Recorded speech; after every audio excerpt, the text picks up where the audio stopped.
All right, welcome and good afternoon.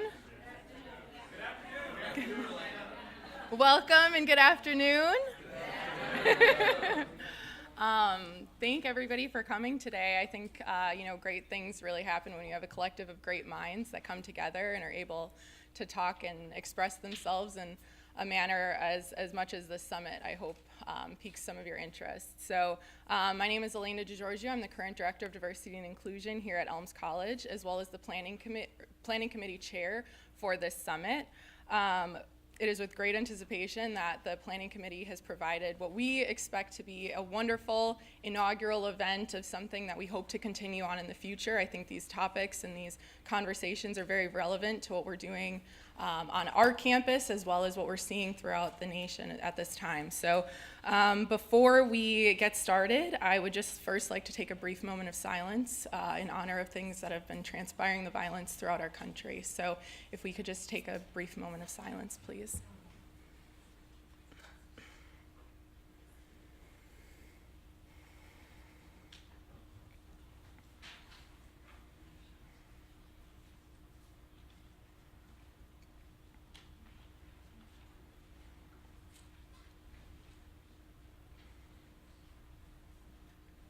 All right.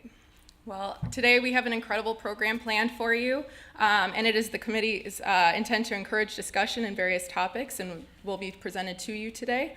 So let us come together as a community. I think it's really important that it's not just Elms having these conversations. Share these conversations within your community, your homes, the people that you engage with on a daily basis, because it's really going to open our hearts, open our minds, and strengthen our community.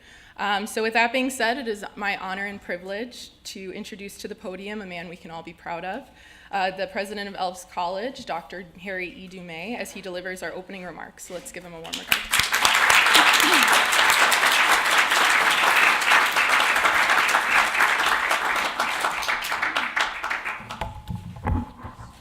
Thank you, Elena, and good afternoon, everybody.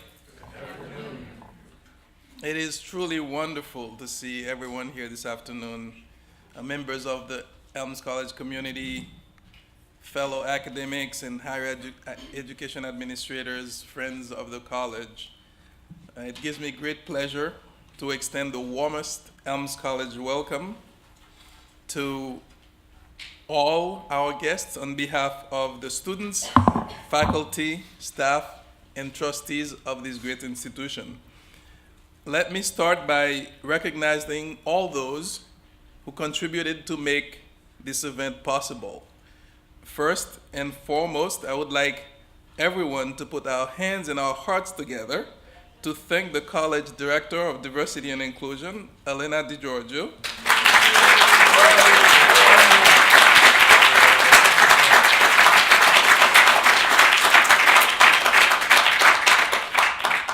Elena is the person behind this inaugural session of the Black Issues Summit at Elms College.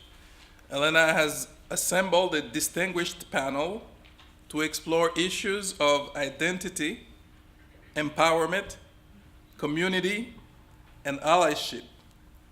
To have been able to conceive and implement this impressive program within her first 6 months at the college is truly remarkable.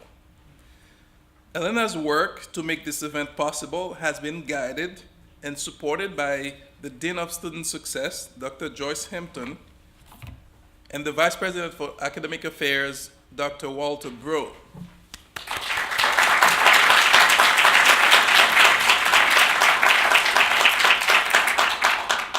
I thank both of them for their efforts, support, and leadership.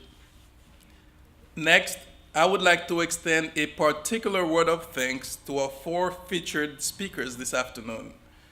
Dr. Joseph Cooper from the University of Connecticut, Councilwoman Betty Given, Executive Director of the Forest Park Community Center in Illinois, Arthur Christopher Dusso, founder of the Hartford Catholic Worker, and Dr. Algerian Hart from Western Illinois University. Our 4 speakers have studied, published, or spoken on topics related to race, empowerment, and solidarity in the quest of justice for all.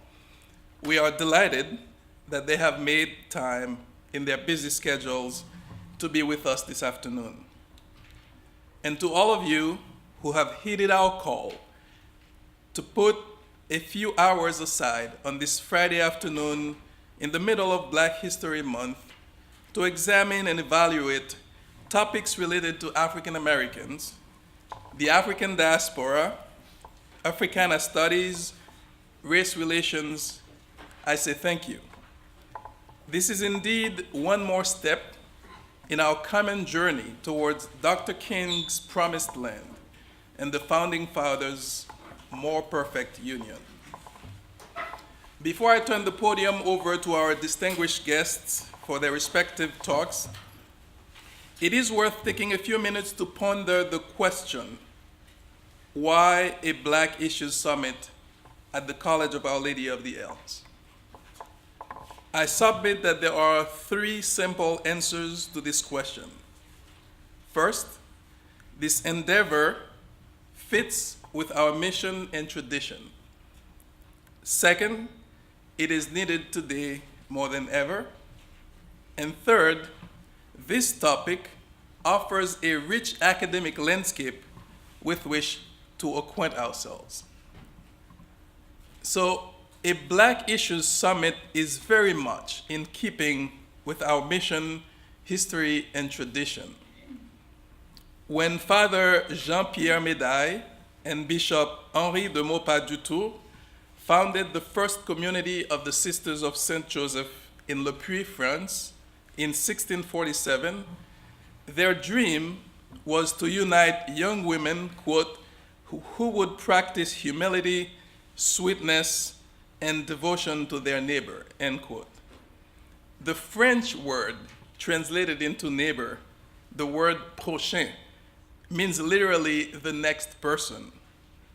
It is not just your physical neighbor, it is the next person whom you encounter, no matter what their background is.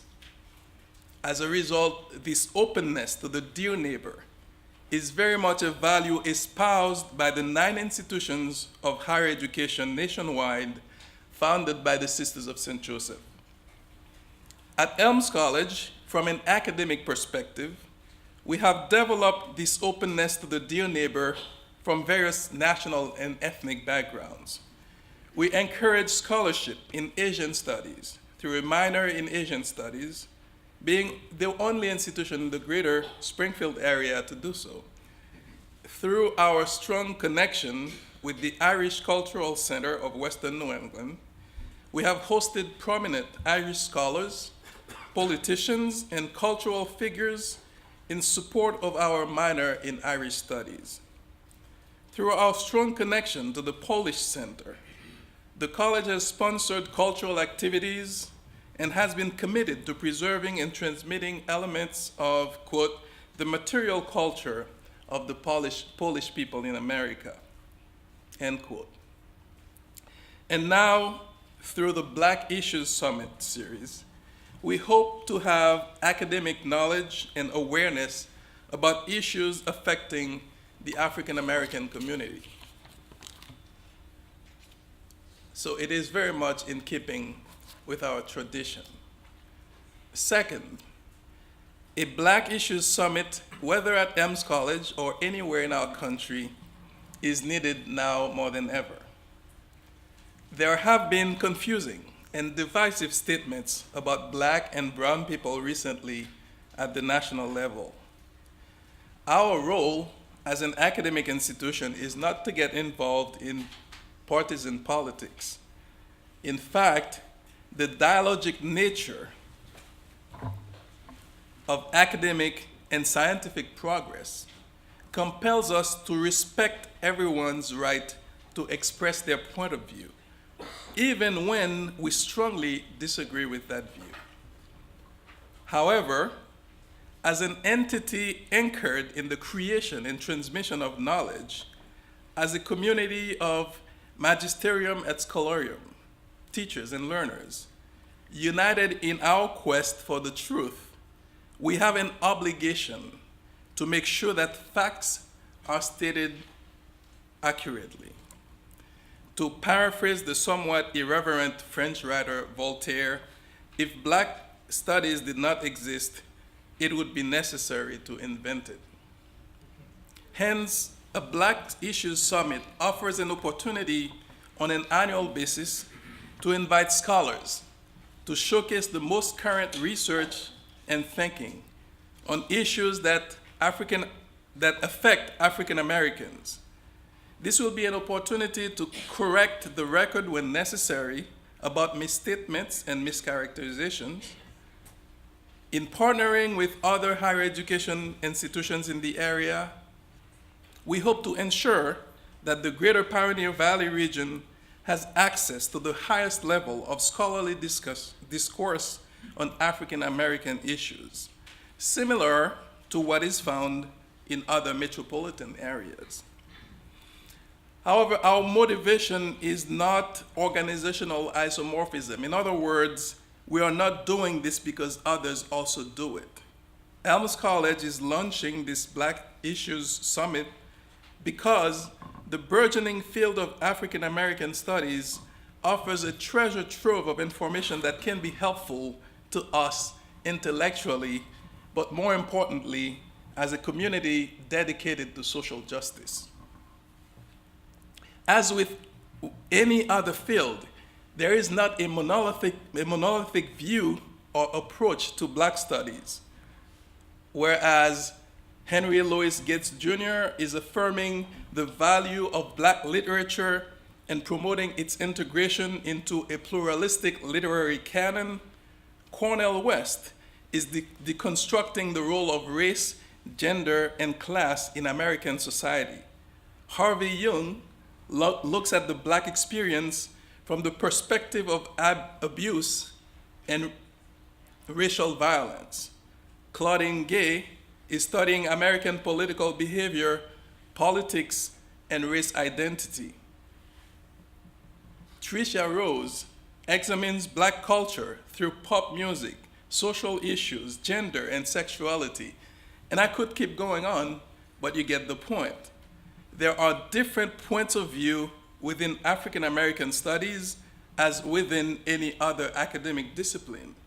There are even strong disagreements. Yesterday's polemic between W.E.B. Du Bois and Booker T. Washington has been replaced by the Twitter war between Cornel West and Ta-Nehisi Coates. The point is, the studies of Black issues is vibrant, actual, and relevant, and offers great perspectives in a well-rounded liberal arts education. As a social scientist whose primary scholarly exposure is to higher education, it is not surprising that the aspect of Black studies that interests me most is the intersection between Black issues and post-secondary education. This concern is as much about the state of African American in the academy as much as Black contributions to the creation and transmission of knowledge. When it comes to the state of African Americans or people from African diaspora in American higher education today, we know some of these statistics all too well.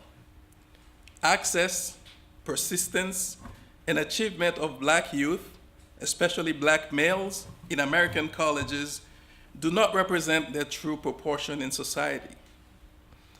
The underrepresentation of African Americans is even more acute in the professoriate, especially in tenured positions and at the full professor rank. However, very recently, some new statistics have been inserted in the dialectic on achievement. It is that of first or second generation Black immigrants. We learned, for example, that Nigerian Americans represent one of the highest achieving groups in the nation, with 37% holding a bachelor's degree, 17% a master's, and 4% a doctorate.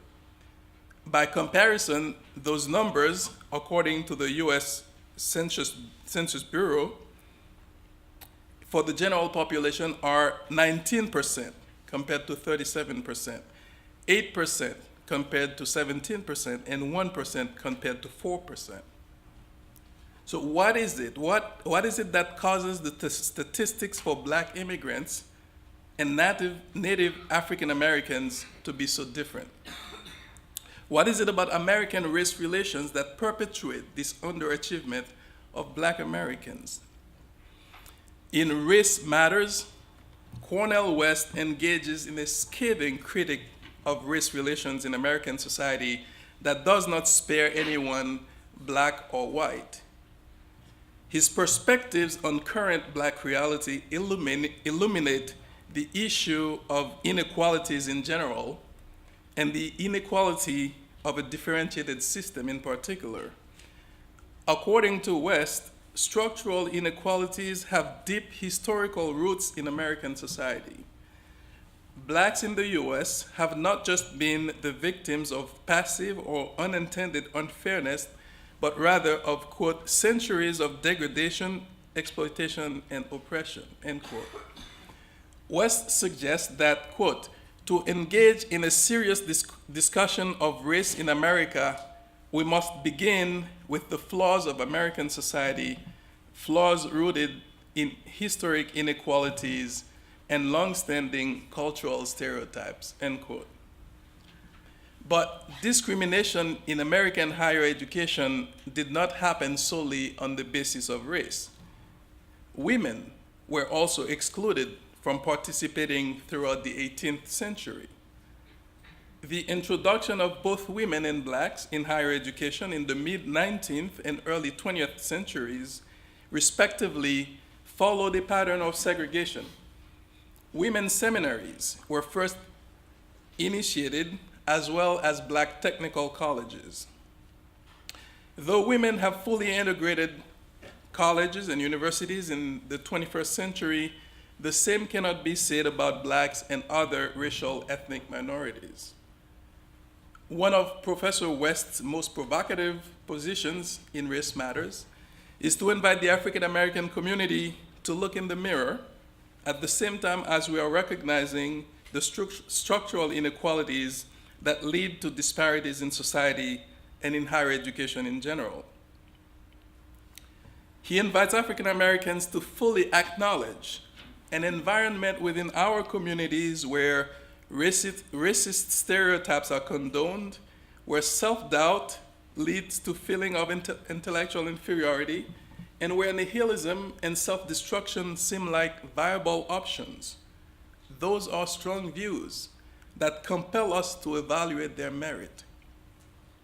This begins with a forum like the Black Issues Summit at the College of Our Lady of the Elms, a forum in which we examine with intellectual rigor and discuss with candor themes of identity, empowerment, community, allyship, and justice. Our goal is to create a rising tide that lifts all boats, a conversation in which we all come out feeling enhanced, not diminished. Elms College is indeed the perfect venue for this inaugural Black Summit. We are a community rooted in faith, educated in mind, compassionate in heart, and responsive to civic and social obligations. We are a community which believes that we enrich one another, not in spite of, but because of how the different backgrounds for which we come shape the perspectives which we hold. We are a community which has chosen openness to and love for the dear neighbor as a modus operandi. We, like Dr. King, are, quote, convinced that love is the most durable power in the world. It is not an expression of impractical idealism, but of practical realism, end quote. And so I thank you all for being here and making this a successful inaugural session of the Black Issues Summit at Elms College.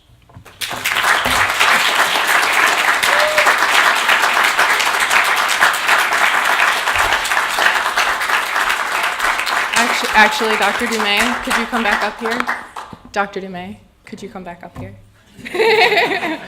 I just want to say, first and foremost, I know Dr. Dumais has to leave a little bit later, but on behalf of the committee, for the planning committee for this event, we wanted to thank you. I think that it goes to show that when a community and an institution surrounds it, this would not have been possible without your support, as well as your encouragement and continuing efforts to move us forward. So thank you.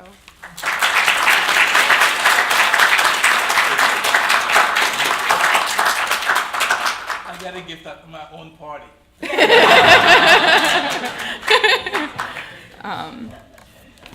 So one thing before I introduce our first moderator for the event, I do have this up. It's our Black Issue Summit hashtag. So if you guys are interested in live tweeting or anything like that, follow this, as well as tweet yourselves on things that you found interesting or pertinent to the conversation. So it's hashtag Black Issue Summit 2018. Now I would like to introduce somebody who I've gotten to know very closely over the last 6 months.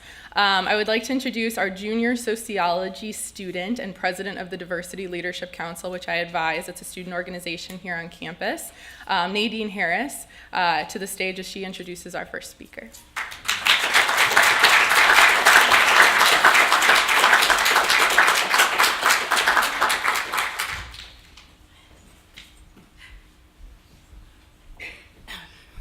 Good afternoon, all, and welcome to the Elms College campus. I'm Nadine, and wow, I must say it's amazing to see so many faces here today. Thank you for joining us. Thank you, truly. I have the honor of introducing our first speaker. Christopher Dussault co-founded the Hartford Catholic Worker Community in the North End of Hartford in 1993. The Hartford Catholic Worker Community facilitates the building of community that transcends generational, gender, racial, geographical, and class barriers. It also houses the homeless, feeds the hungry, works with children to keep them in schools and out of gangs, and also resists violence. Dussault participated in and led nonviolent campaigns in Bosnia in 1993, Chiapas in 1998, Iraq from 1998 to 2004, Darfur from 2004 to 2005, Palestine and Israel from 2001 to 2010, and in Afghanistan in 2011. These experiences have led to several hundred speaking engagements in universities across the United States. Mr. Dussault preaches at several churches, including Unitarian, Universalist, Episcopalian, Lutheran, and Baptist across Connecticut. Mr. Dussault is a graduate of the Yale Divinity School, co-author of the book No Innocent Bystanders, Being an Ally in the Struggle for Justice, and has authored several book chapters. He currently teaches on race, class, and gender at both the University of Hartford and Central Connecticut State University, while continuing his service and ministry in Hartford. Please join me in welcoming our opening speaker, Christopher Dussault.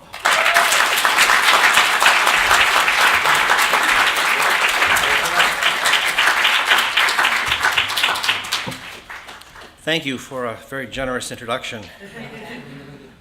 So, I've been in Hartford for 25 years, but as you can tell, I'm from Boston. And, frankly, a Bostonian's perspective is that Massachusetts ends at 128, so I'm really not in the state any longer. And I need to begin with that because the title of my presentation is The 6 R's. So we all remember the 3 R's from grade school: reading, writing, and arithmetic. This afternoon, I want to consider the 3 R's of Sunday school: reconciliation, redemption, and resurrection. However, before we can consider these 3 R's, we need to first consider 3 other R's: racism, remembering, and reparations. Racism. We, more precisely a white we, run from this word.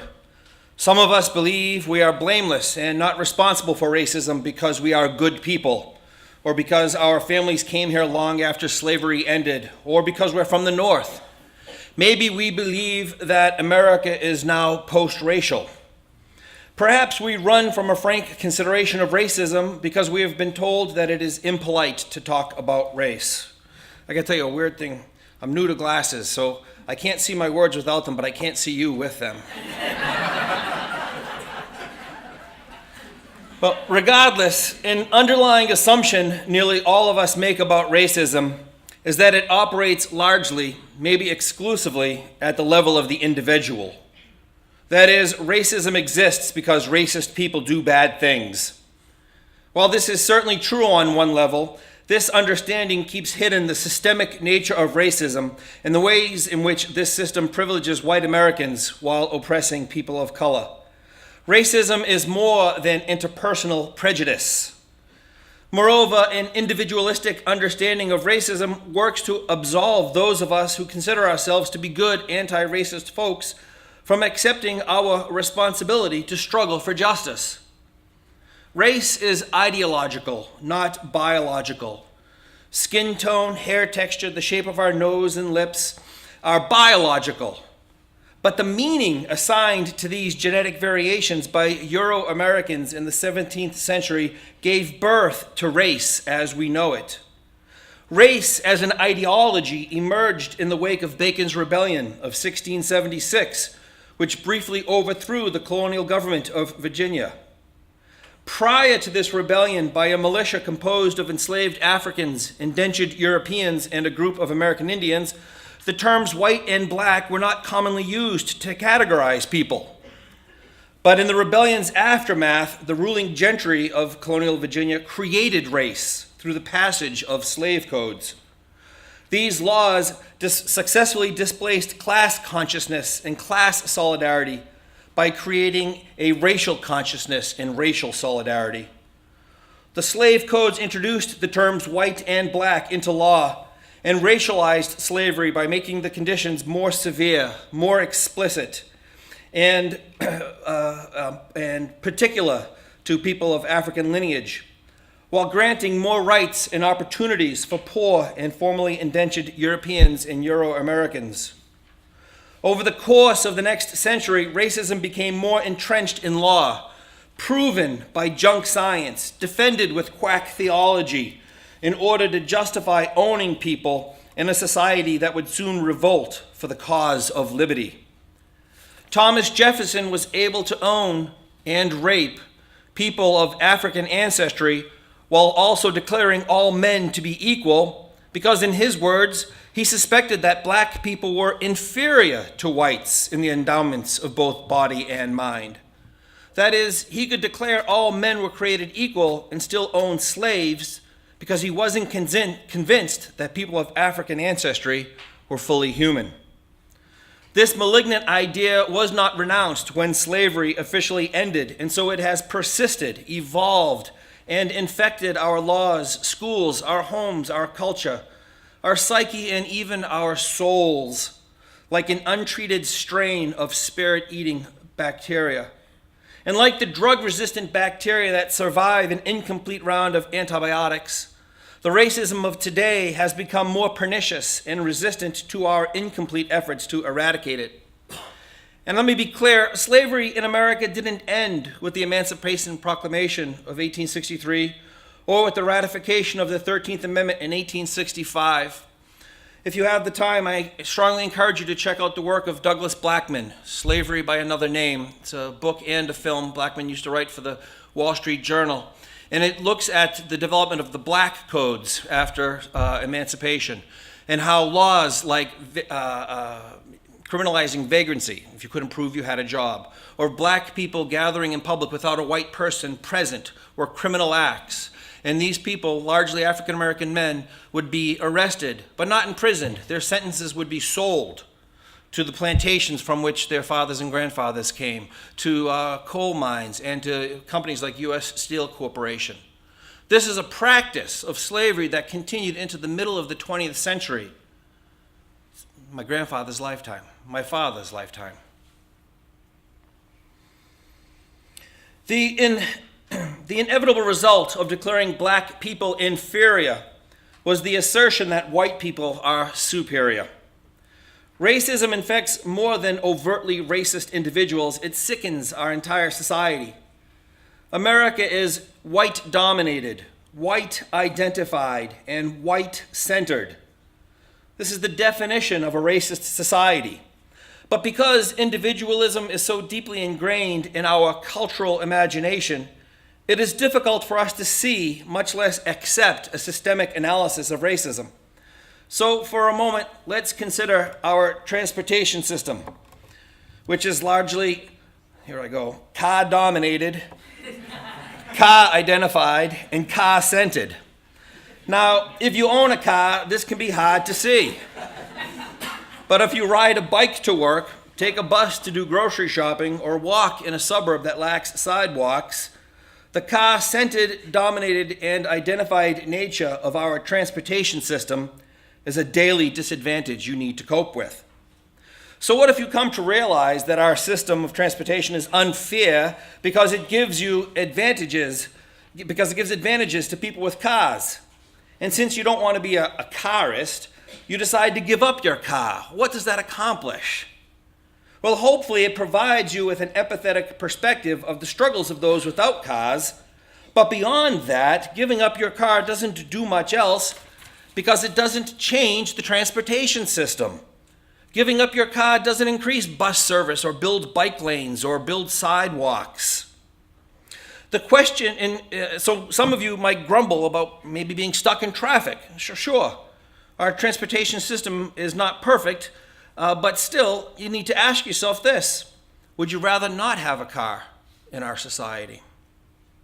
Since racism is a systemic malignancy, it will take more than individuals renouncing racism to bring about racial justice.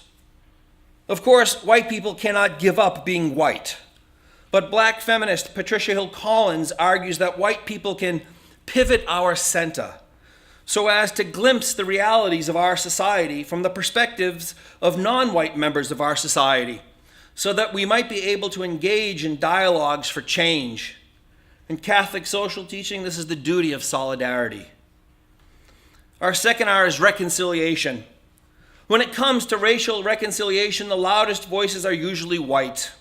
I think it is a mistake for white people to appeal for racial reconciliation. Reconciliation is not the product of time, but of process. In this sense, reconciliation is often paired with truth, as in a truth and reconciliation process. A hopeful, though not perfect example would be the process in Rwanda after the genocide. Rwanda's effort at national reconciliation in the wake of the genocide was the result of practical as well as spiritual need. The genocide left nearly 1 million dead. Meanwhile, it is estimated that another 200,000 carried out the killing, with most of those being heads of household responsible for up to another 1 million people. If Rwanda had simply locked up all those responsible, their society would have stopped functioning and the state would have gone bankrupt, imprisoning the genocidaires while providing social services to their families. If Rwanda had done the extreme opposite and had issued a general amnesty, the society would not have been able to move forward, as the survivors would have been left with their grief dismissed and their loved ones forgotten. Instead, Rwanda intentionally chose to remember. Victims confronted attackers with the stories of their loss and hardships, emotional, spiritual, financial. Attackers spoke truthfully and publicly about what they did, very often expressing sincere remorse. Through this process, the dead who had been dismembered were remembered. Out of this painful process have emerged amazing stories of forgiveness and reconciliation. Speaking about a series of portraits portraying Tutsi Rwandans with their forgiven Hutu attacker, the photojournalist Pieter Hugo said, "These people cannot go anywhere else. They have to make peace." He says, "Forgiveness is not born out of some airy-fairy sense of benevolence. It is more out of a survival instinct." Deo gratias Habyarimana, I'm butchering that name, I'm sure. That is, his first name is thank God, right? Thank God Habyarimana has been forgiven by Cesare Mukabatera. Thank God, Habyarimana said, "When I was in jail, President Kagame stated that the prisoners who would plead guilty and ask pardon would be released. I was among the first ones to do so. Once I was outside, it was also necessary to ask pardon to the victim. Mother Mukabatera could not have known I was involved in the killings of her children, but I told her what happened. When she granted me pardon, all the things in my heart that made her look at me like a wicked man faded away." Mother Mukabatera replied, "Many among us had experienced the evil of war many times, and I was asking myself what I was created for. The internal voice used to tell me, it is not fair to avenge your beloved one. It took time, but in the end we realized that we are all Rwandans. The genocide was due to bad governance that set neighbors, brothers, and sisters against one another. Now you accept and you forgive. The person you have forgiven becomes a good neighbor. One feels peaceful and thinks well of the future." It is not possible to forgive and forget, but it is possible to remember and reconcile. The next step in Rwanda's reconciliation process has been an effort to do away with the labels of Hutu and Tutsi, labels assigned to the people by the Belgian occupiers of the land to divide the people and to reclaim their common identity as Rwandans. Our memories give us meaning and inspire our direction as people. We remember the Alamo, we remember Pearl Harbor, and we will never forget 9/11 because we derive meaning from our shared suffering. We need to know who we were to know who we are if we hope to become the justice-seeking, mercy-sharing people God intends us to be. That is, we know better where to go when we better know where we came from. Tragically, we actively deny central portions of our history and willfully disassociate ourselves with the past. Public memorials of the Confederacy that are silent about the evils of slavery are a form of national hagiography that warp our common memory. My alma mater, Holy Cross College, has been dealing with this over the last year. Since 1966, Milady Hall has memorialized the school's first president, Father Thomas Milady, without mentioning that he sold 272 enslaved persons in the 1830s. We can't know the far reach of racism today if we don't know our history. And we can't know that history if we choose to not remember it through public memorials, or not to teach it in our schools, or reckon with it in our houses of worship. Such a reckoning ought to bring us to our next reparation. America needs to take active measures to repair the damage that centuries of enslavement, lynching, medical experimentation, persecution, discrimination, and mass incarceration have heaped upon African Americans. It is preposterous to think that the accumulated and ongoing harm of this history will heal itself. It's not my place to propose what reparations might look like, but arguments against cutting black people checks are a red herring, an historically ignorant distraction. In every congressional session since 1989, former Congressman John Conyers unsuccessfully put forward a bill that Congress simply create a commission to study reparations. The bill has never been voted on because it's never made it out of committee. Perhaps now more than ever, Congress is not an accurate or effective voice of the people, and so we need to look to and call upon other institutions to explore reparations. In this regard, our faith communities ought to lead, but they are not. There have been modest proposals from Episcopal dioceses, statements from the Catholic Church. Georgetown University recently apologized for its role in the purchase and sale of enslaved Africans, and will now take into account that sin when reviewing applications from souls descended of those people. But piecemeal efforts are insufficient. The U.S. Catholic Conference of Bishops, the General Convention of the Episcopal Church, and all other American Christian churches need to convene inquiries into their complicity with racism before pursuing atonement and advocating justice. Closer to home, both Aetna and the Hartford Courant have apologized for their complicity in the slave trade. Apologies are not enough.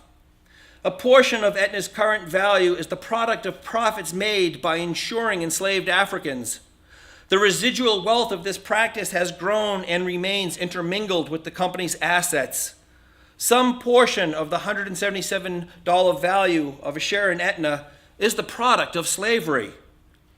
Maybe if our faith leaders got their houses in order on this issue, they could then have the moral standing to call upon corporate leaders of conscience to creatively redistribute some portion of their company's wealth to repair some portion of the harm still experienced by the African American community. Reparations are not due solely because of slavery. Consider for a moment the ongoing impact of just one of the racist policies of the New Deal. Between 1934 and 1962, the federal government, through the FHA, guaranteed $120 billion worth of mortgages. This effort was instrumental in creating a middle class in America. The wealth accumulated in this process has funded millions of retirements, vacations, weddings, colleges, tuitions for children and grandchildren. And it has been handed down to subsequent generations through gifts for their own home down payment for their own home, providing a running start to pursue the American dream. In my family, my father bought a home in 1981 with an FHA mortgage for $80,000. In 2005, he sold his home for $500,000. Out of that windfall, my dad could retire, and he gave me $5,000, which I gave to my son to buy a car. With his car, my son was able to find work that was not dependent upon bus routes or bus schedules. Here's the thing. The 98% of the $120 billion backed by the federal government during the first 30 years of this anti-poverty program went to white people. The explicitly racist aspects of this program were made illegal before I was born, and yet they have benefited my son. This program is largely responsible for the racial wealth gap in America. In 2017, the median wealth of a black family was $1,700, while the median wealth of a white family was $117,000. In some locations, the racial wealth gap is unbelievably much worse. On December 11th, the Boston Globe was prompted to inform readers that their reporting from earlier in the week was not an error, nor had there been a typo, when they reported that the median household wealth of white Boston is $247,500, while the median household wealth of black Boston is just $8.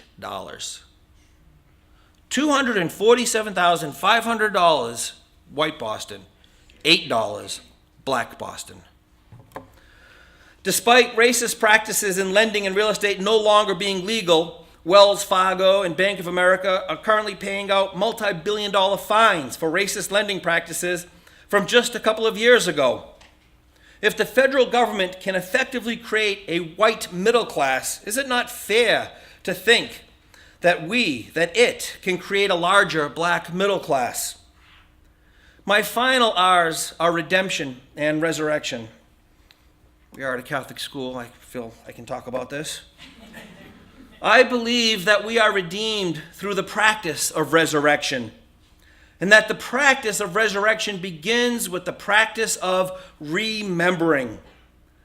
The celebration of the Eucharist at Mass begins with remembering the Last Supper.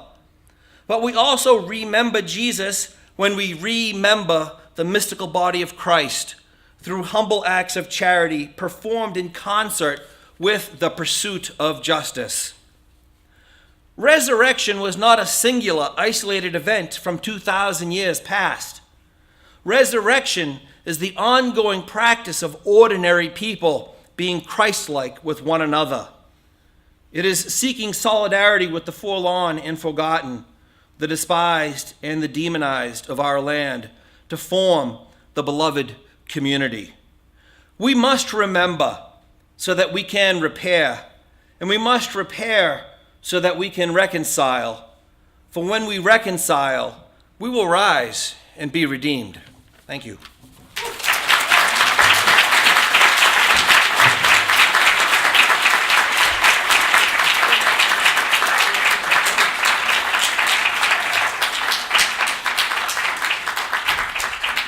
Wow. Oh, thank you so much. That was incredible. I personally was very moved. We would like to open to the audience if there are any questions for Mr. Dussault back there. I gotcha. You looking for this?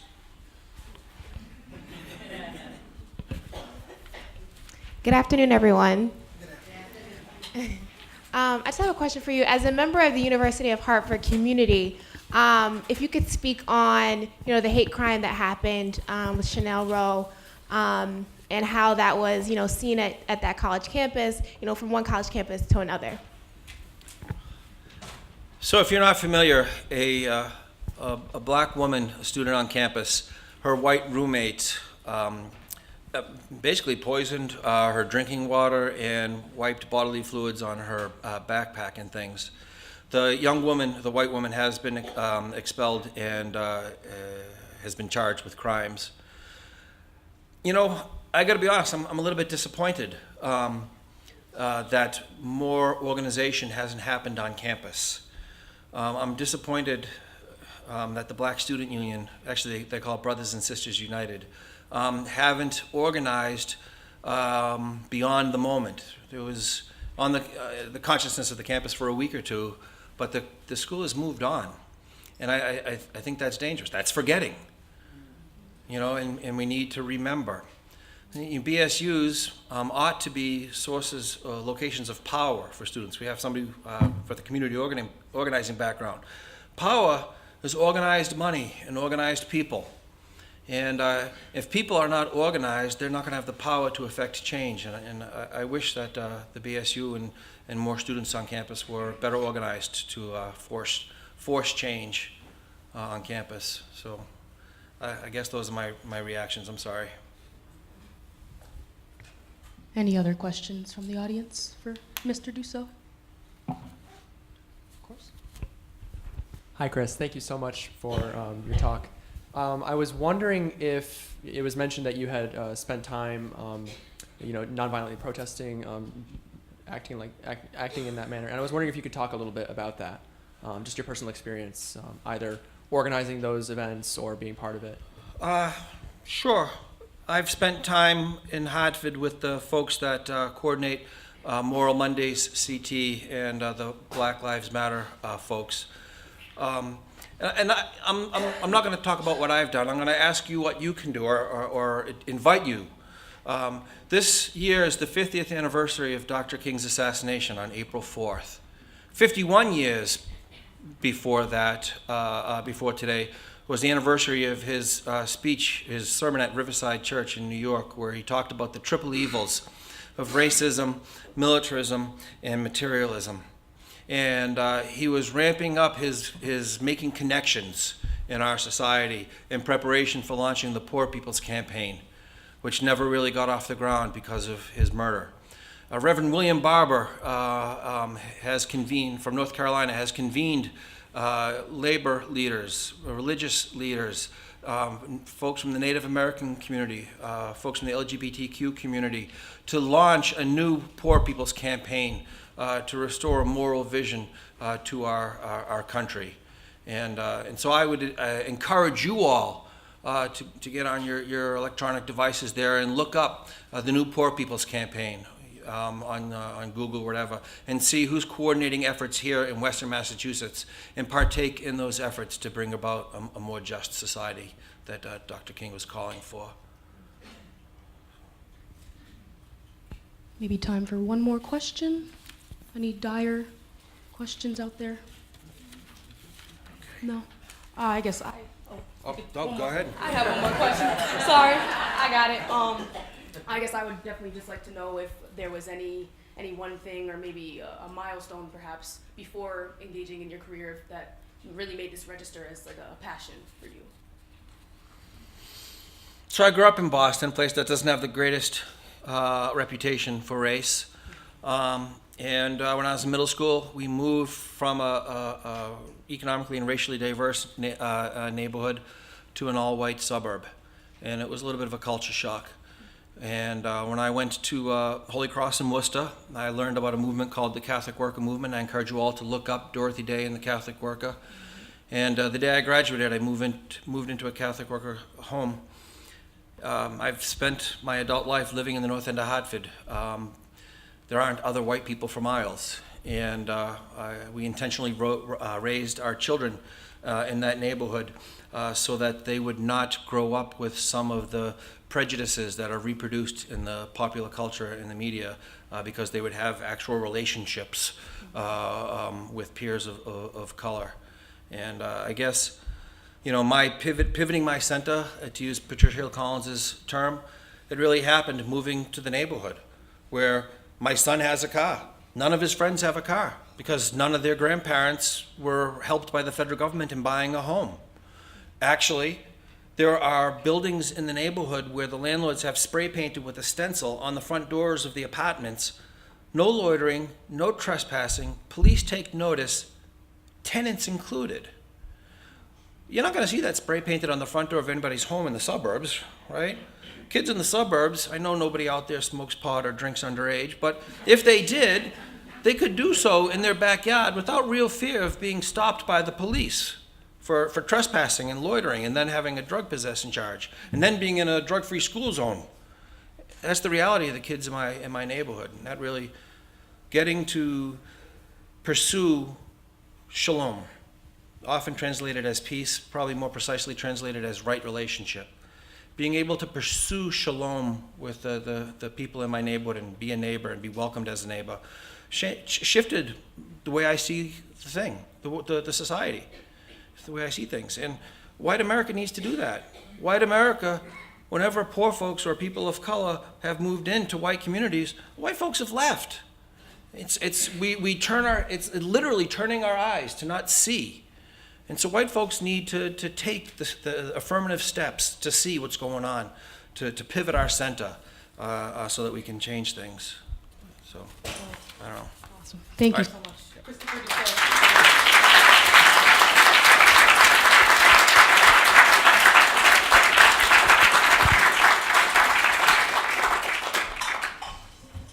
Thank you, Chris. That was awesome. Way to get us started. I also live in the Hartford Catholic Worker, and I know we have a couple people from the community. If you want to wave and say hi, we got some members from the board over there as well. So if you have any questions, I'm sure Chris would be more than happy, as well as some of our members of the community in the back. Up next, I would like to welcome and introduce Isaac Nariko. He is our student representative for the post-baccalaureate and graduate and non-traditional students within the Diversity Leadership Council, so he plays a big role. But they're the most attended at some of the meetings, so you're doing a good job.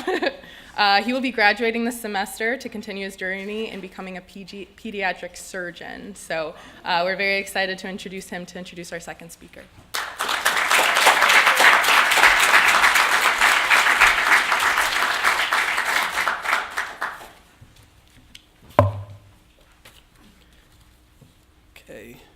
How's everybody doing so far? Good? All right, let's keep it going. Our second speaker joins us from Western Illinois University, where he currently serves students as the graduate program coordinator and associate professor of the sports management program. Dr. Algerian Hart received a bachelor's arts degree in sociology with a minor in black studies from California State University, Long Beach. He then continued his studies at Washington State University, receiving a Master's of Arts degree in Recreation Administration and Leisure Studies and a doctorate degree in Educational Administration and Leadership. Dr. Hart specializes in sports leadership and management and has several research interests in athletic administration leadership, student athlete advocacy, and diversity in sports. Most recently, Dr. Hart published a book titled The Student Athlete's Guide to College Success, along with several other peer-reviewed articles. He serves as the chair of the Diversity and Conference Climate Committee for the North American Society for the Sociology of Sports. He has led countless workshops and keynote addresses on areas of diversity, sports, inclusion, motivation, empowerment, and success. It has been through his motivation, mentorship, passion, empowerment, and success. Amen? Amen. It has been through his motivation, mentorship, passion that we are able to have our current Director of Diversity and Inclusion, Alana DeGorgio, join us, as he was her advisor, mentor, advocate throughout her graduate research. Let's give a warm round of applause and Elms College worship to Dr. Algerian Hart.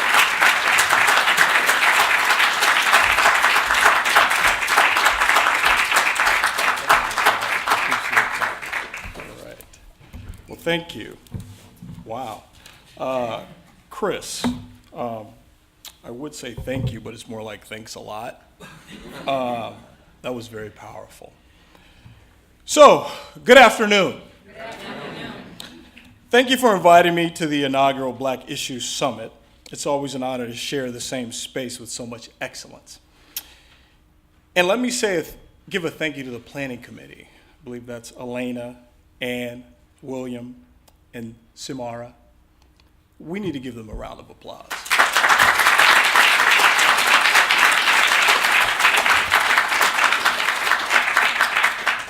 Well, while I have a few minutes here, and make sure I'd like to have my own timer as well, I really want to talk a little bit about this topic.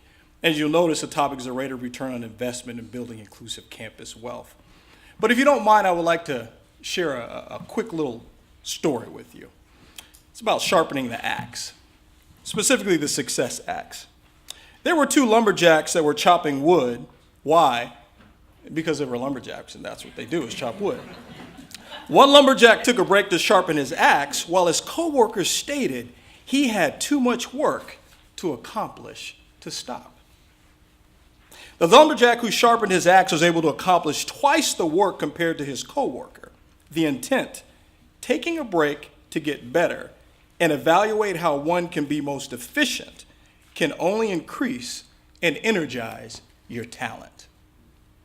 This is very important in the context of brand identity, specifically at the institutional value level, and how at times we need to take pause and assess how well those who are charged with the blessing of being curators of student success are nurturing the campus environment so those who navigate across the campus of Elms College will be prepared to compete in the game of life. In other words, they are game ready because they are game conscious. So before I go on, we got to practice a couple things right here. There's some ground rules, okay? So when I say, what time is it? Your response is game time. Okay, so let's practice. What time is it? Game time. What time is it? Game time. Impressive. Okay, now back to the script regarding institutional investment. First, we're going to begin with the rate of return on investment. Well, the rate of return shows the amount of time it will take to recover one's investment. Pretty straightforward, right? Find that in Webster's. But in order to build wealth, an organization must have wealth building strategies. This includes understanding the term inclusive, including or covering all the services, facilities, or items normally expected or required by those whom you serve. So now we need to move into the realm of specificity. See, organizations or institutions evaluating how to infuse inclusive spaces must redefine themselves. You must redefine your mission of wealth building to be transitive. And I'm talking about transitive as a verb, Dr. Cooper. Seeking to specifically define something such as a concept, retooling again and again. Pressing toward the ideals associated with those that seek to what we call reformulation. To re-examine or reevaluate, especially with a view to change for the betterment of all stakeholders. In other words, no more business as usual if it is not serving the absolute mission and vision to move the inclusive meter, tick-tock, tick-tock, toward compassionate, tangible, measurable outcomes for those that are directly impacted by your brand. I wanted to define these terms because so much of our perception of self and our brand's value is far too often defined by others. However, when we embrace an inclusive philosophy focused on human capital and cultural competency, we promote progressive ideals, self-awareness, ultimately nurturing seeds of power. In this process, we call portfolio building, building your portfolio. when you build your portfolio from a business perspective, right, it's connected to wealth building. So where the key to building wealth engages diversity is a very different matter. The more diversified your portfolio, the greater access you have to wealth. The more diversified your portfolio, the greater access you have to wealth. See, in my classes, if I repeat something 3 times, students have to write it down. So I only said it twice. Yet, there is a cost. Most play it close to the vest when investing and are what we call risk averse.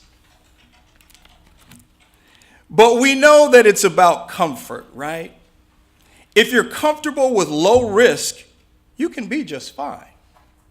But your access to diversity is limited, thus marginalizing the potential for your wealth portfolio to evolve.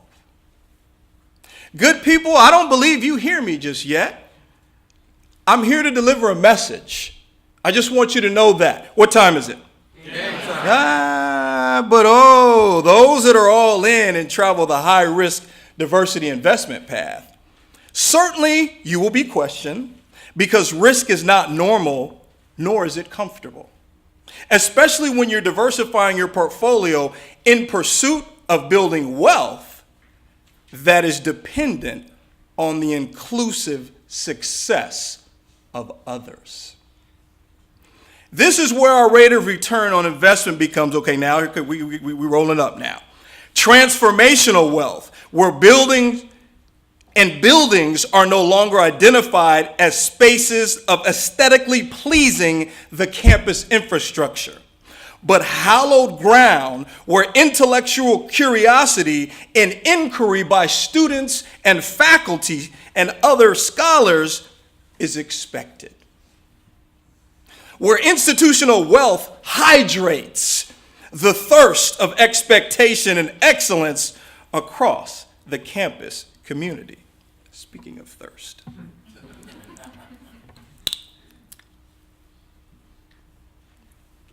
Accept the challenge.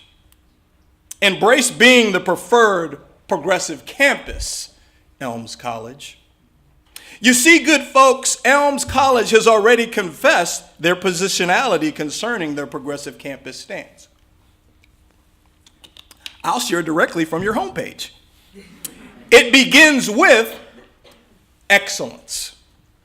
Elms College fosters excellence in our students and in our community by educating the whole individual intellectually, spiritually, emotionally, and physically. We challenge each other to realize our full potential to impact the world through our knowledge and enhance skills. Woo! Elms College, go ahead with your bad self. Good people, we must understand that we reside in a world that seeks a vaccine before identifying that there is an epidemic. For example, we're so quick to call 911 before assessing the situation that only requires Neosporin and a Band-Aid. Assess or evaluate the situation and respond with specific solutions. Sometimes it may be as simple as asking for support when evaluating institutional best practices concerning perception of our brand's image. What time is it?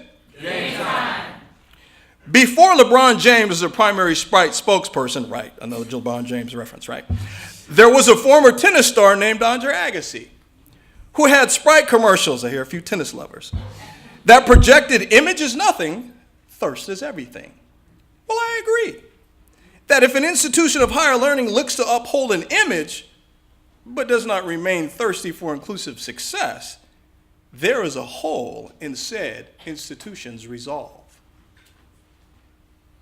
This hole I am talking about causes many of us to trip and fall. Sometimes folk fall through the hole. I said folk, not folks. Folk. Gotta listen to that. Folk. Old school.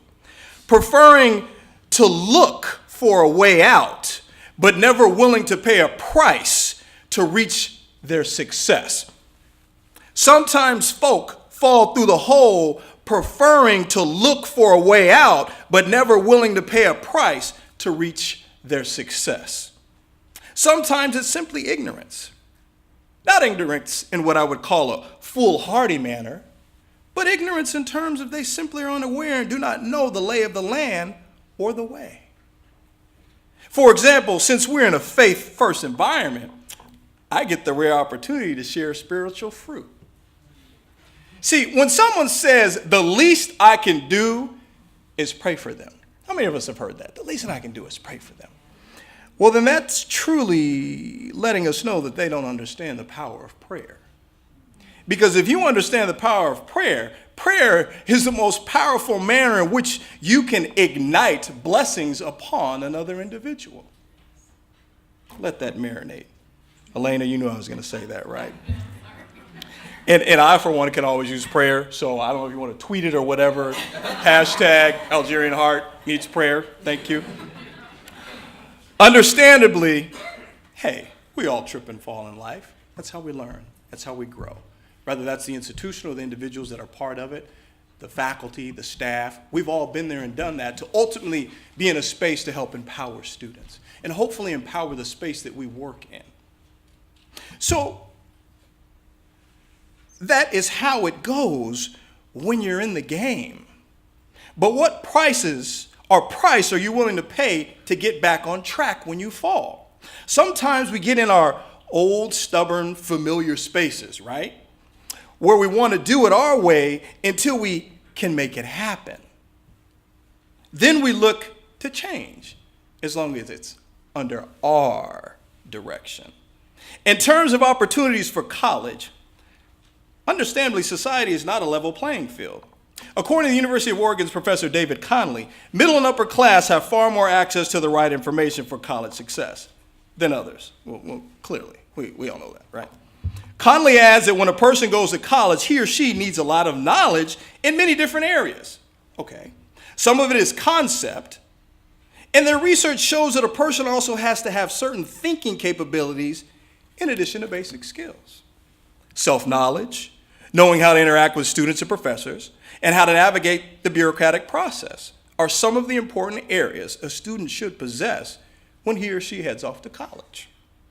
Yet, in 2018, there remains a multitude of first-generation students going to college. Connolly points out that many of these students arriving on campus suffer culture shock and feel isolated and alienated. So here's the first question. Knowing this, does the institution provide specific support systems that cultivate a sense of belonging, which supports the matriculation of those that have met the criteria to get accepted into the institution, but need social support to reach graduation? Now I want to shift our discussion toward the concept of expiration dates. In order to successfully design a campus blueprint of inclusion, similar to a capital campaign, there must be an expiration date, meaning an institution cannot wait on others to heed the call to action. Leadership must place real active timelines to formulate an action plan to empower campus diversity and align it with curricular offerings, scholarly pursuits, program design, and resource allocation.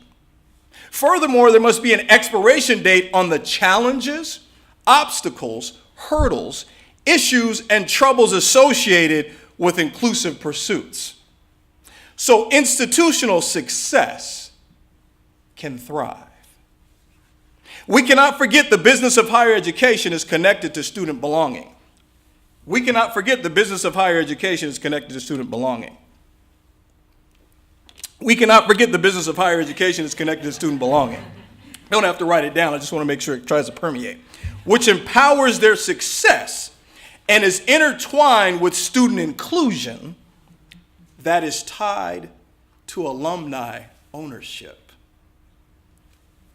And if it's tied to alumni ownership, that's tied to donorship. President Dumac.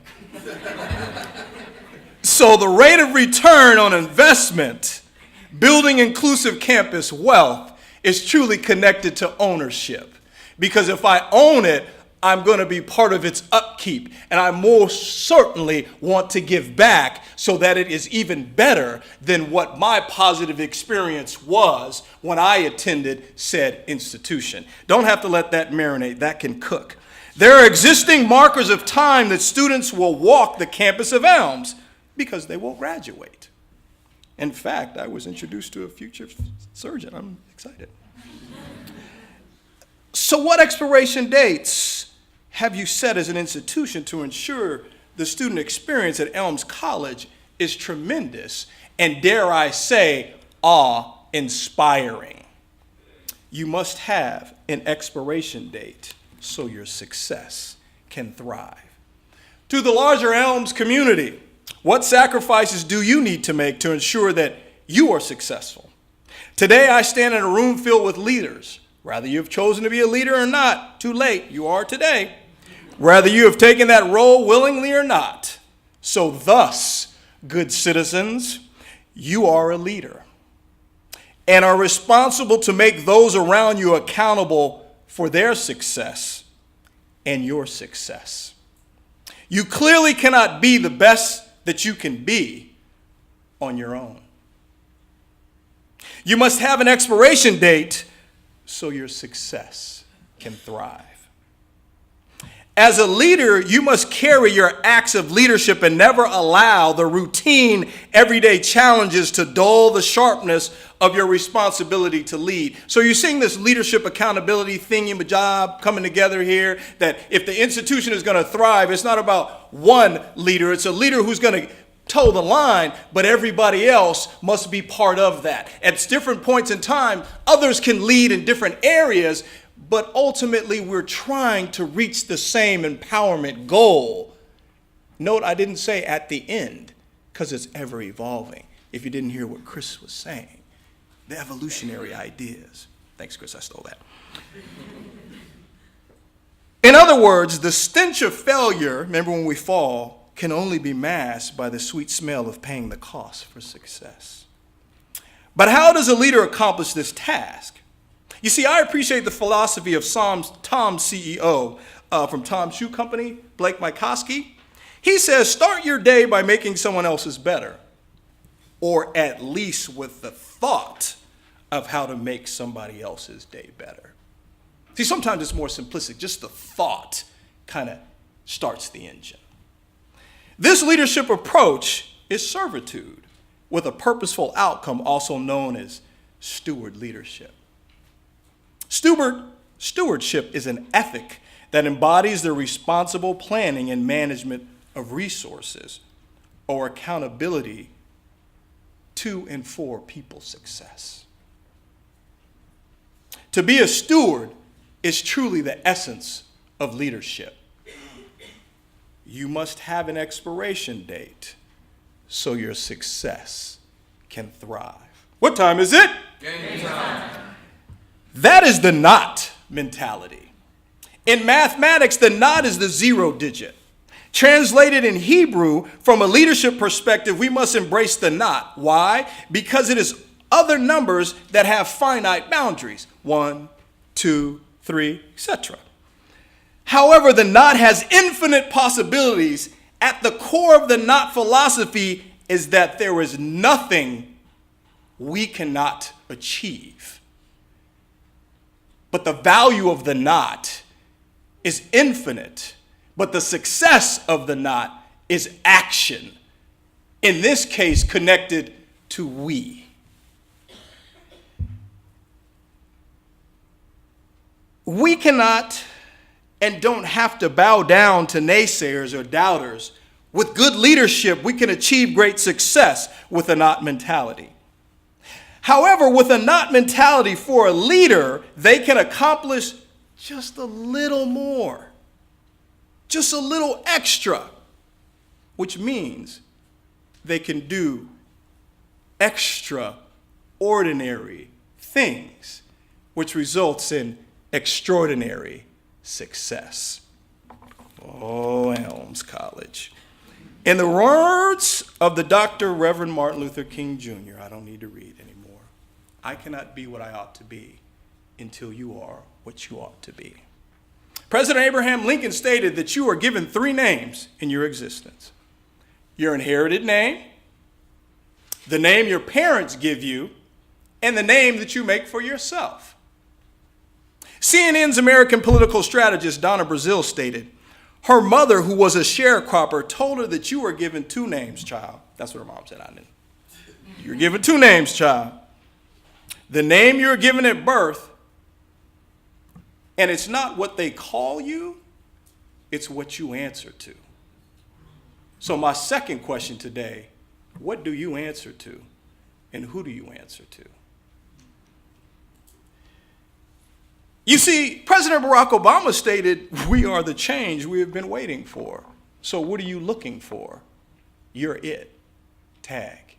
See, a lot of times when you hear that talk, when he practiced, if you know behind the scenes, he was talking to his daughter. And he finished it with tag. And we know that tag means you're it.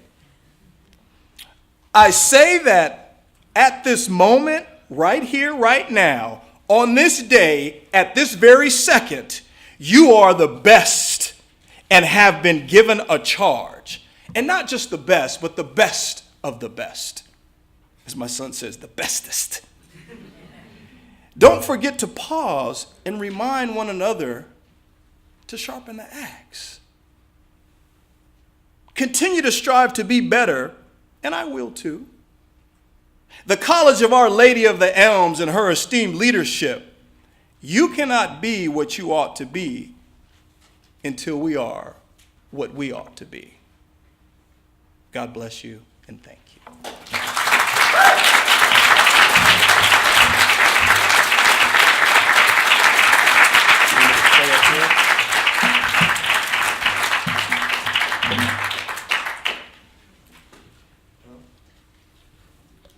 Hello? Okay. Okay, so are there any questions? Okay. What's going on, man? How you doing, sir? Marvelous. Everything's marvelous. First off, I want to say thank you for being an inspiration. I want to say thank you to everyone in here, and thank you for that speech. My question to you is, what can I do as a student, and to all my peers, what can we do to, I guess, aid campus wealth, practical ways? Oh, I guess I don't need a mic, right? I'll have one. Well, here's what I always say first and foremost. It's power-driven, right? So you meeting as a collective group, if you don't have any mentors in the room, your power stays in that circle. So get connected with mentors. Obviously, it's the administration that's in here and understanding, okay, here's the institutional mission and vision. How can we get connected as students? But don't forget, one of your most powerful resources, and my bias, yes, faculty and staff and other employees on the campus who are doing so much work that oftentimes goes unnoticed because they're not really very braggadocious. But when you're sitting in your classes at times, and you can tell your peers, when you're learning, those are moments that, hey, if so-and-so said this, maybe I need to go to office hours. Remember those office hours? Right. So, you know, and there's jest in what I'm saying, but at the end of the day is action. Action that's relevant to the time that you can commit. Because part of it is we get here and we talk and it's energizing, right? I'm getting back on the plane. So when I fly home, who's gonna call me? Who's gonna send an email? You have folks that are here, and I said it, Chris said it, the other speakers will say it. We're here for you. Reach out. You know, and I didn't give you really specific things because first and foremost, you have to look at what's the time commitment that you can truly commit, because change is exhausting, okay? The second thing is get connected with those in leadership positions, okay? Appreciate it. Yeah. What's the best way to stay connected with you all? I just add everybody here on LinkedIn, but besides that, what's the best way to stay connected? Well, we're all trying to work on our Twitter game, so, you know, I'm trying to email, hashtag, but really it's just email, you know, reach out. But sometimes I'm kind of old school. If you can't physically be there, we can talk. You know, I mean, really old school, write a letter, but that's a whole different conversation, right? Okay, any other questions? Okay.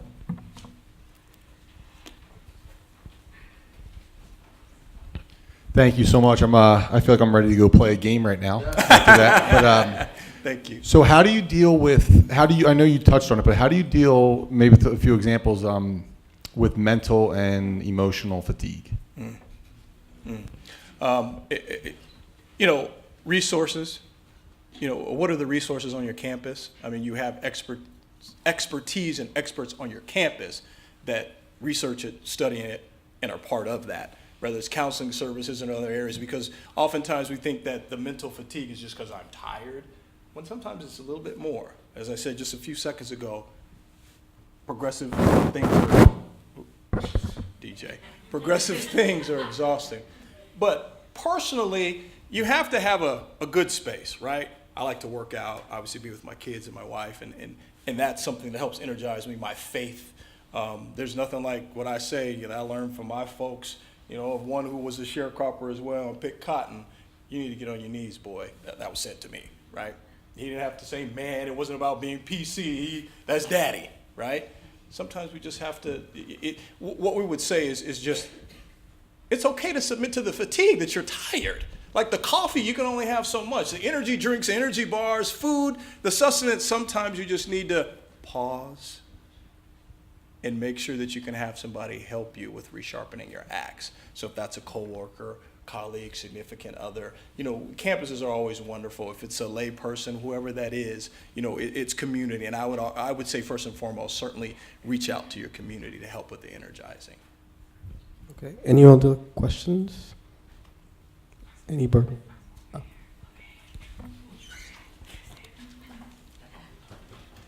Okay. So when you say to reach out, I come from like a low income neighborhood. So with school and affording school was hard for me. And when I go back home, it's like everyone's telling me like, it seems like you're struggling. And I want to tell them that though I'm struggling, this is the best way to go. So do you have any advice to me to help encourage them to want to do better as well? Have you heard the saying, crabs in a barrel? No. Okay. What happens so often is when you're trying to be progressive, everybody doesn't, it's not that they don't want to see you do well, but they're not on the same page with your progress. So as you're trying to grab out, the claw kind of grabs on you and pulls you. But it's never people that don't matter. And see, that's that spiritual fruit. It's always things that matter to you. What I would say is, first and foremost, you may be something. I would argue your language that you just used, somebody else gave you that terminology. When I saw you earlier, I was like, I know she's going to ask a question because I saw you're focused, right? But the thing is, you're the one that's powerful. So your success is going to be a direct impact on everybody else. But see, right now for them, you're already impacting them, but it's manure. It stinks, right? They don't understand that you're nurturing, but as they grow and develop in your success, they will realize when they sprout that because of your success, now it smells right. It's right. That's what I mean by the falling. So within that space, same response. Who's around you that can support? Because you'll find out there's more folks like that than you can imagine. I experienced that as well. When you're trying to be progressive, it's not easy. I'm president, right? Any of the administrators, faculty, when you're going through your process and even getting here. So many of us have been there, maybe not exactly the same, but certainly having individuals that sometimes it's just saying it, right? It's like when you finish saying, you put the mic down, it's like, said it, feel a little bit better, right? Instead of just holding it in. Make sure that you don't own that burden. They own that burden. But you own the burden of empowering them. So certainly we want to make sure that you matriculate towards your success. Okay? Yep. All right, thank you so much. Thank you all.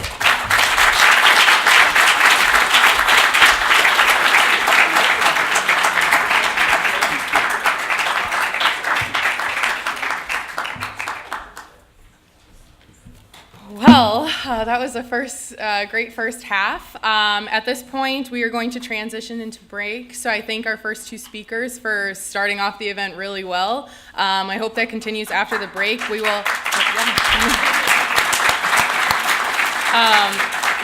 So we will take a quick break. We have about 20 minutes if we could. We have some refreshments, beverages, snacks, lots of cookies. So we'll have some time for anybody to use the washroom, restroom, anything that you may need. we'll reconvene in here at about 2:50, 2:55 to get ready for our third speaker. So thank you, and we'll see you back in a bit. Oh, also, Chris's book is on sale outside, so if you would like to ask Chris any questions, our first speaker, his book is on sale outside for about, I think it was $15, so ask questions.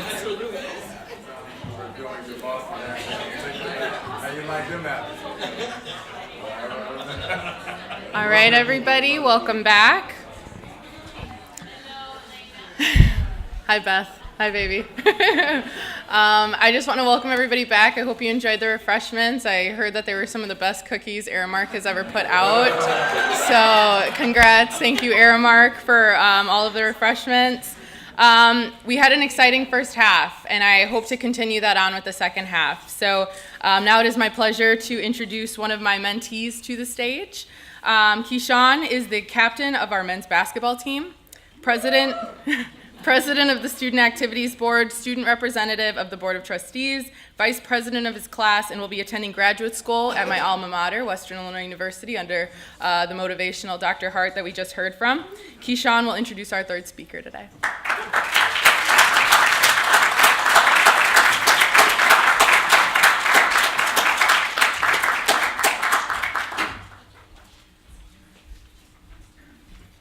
Good afternoon.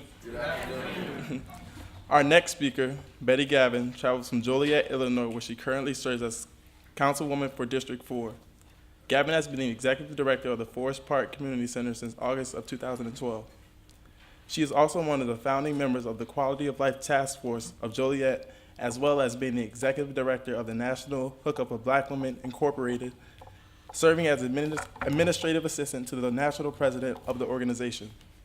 Mrs. Gavin also served as a community organizer and executive director of the Joliet Area Church Organized Body in Joliet from 2005 to 2010. But more importantly, she is someone I am proud to call my grandmother.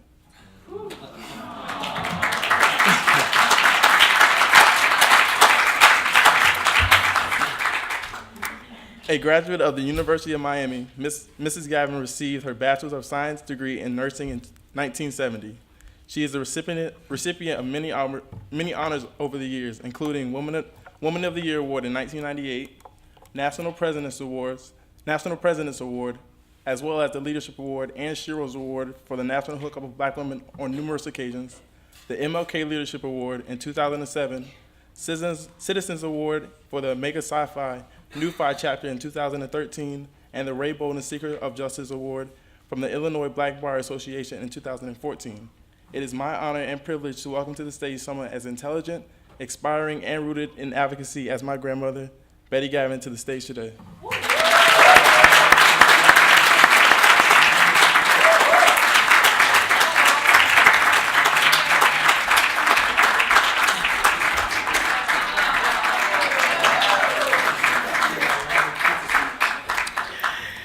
I am really going to see that he gets a raise in his allowance. Okay, I think that he needs that. Good evening, family. Good evening.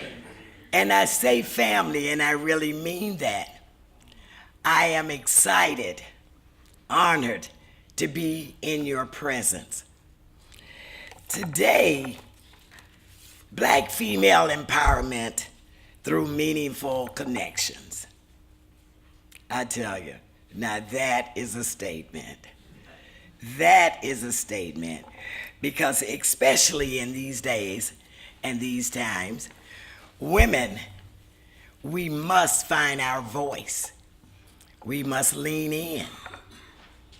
And no disrespect to the men in the house, no disrespect, but it's time for a change.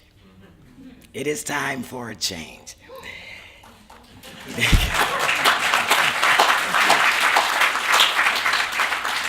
I could feel the sister power right now.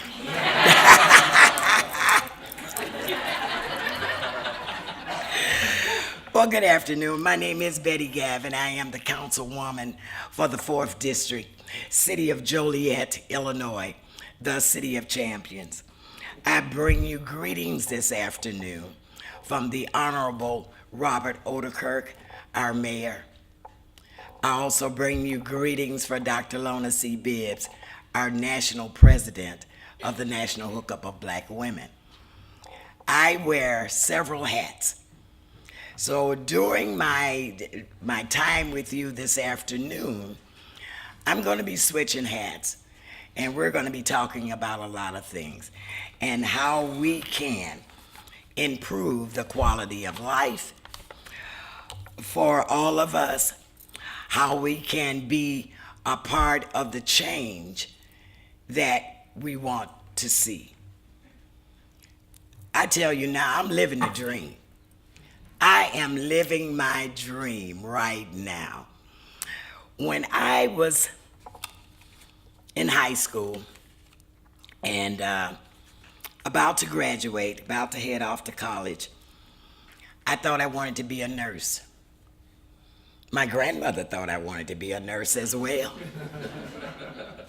And bless her heart, God bless her, she paid for my tuition so that I could be a nurse.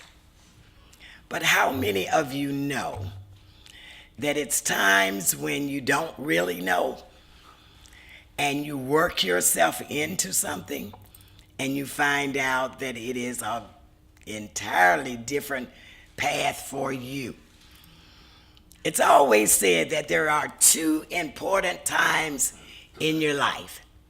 That's the day you're born and the day you find out the reason why. Okay? So think about that for a minute. Isn't that an awesome statement? The day you're born and then the day you find out what really your purpose is.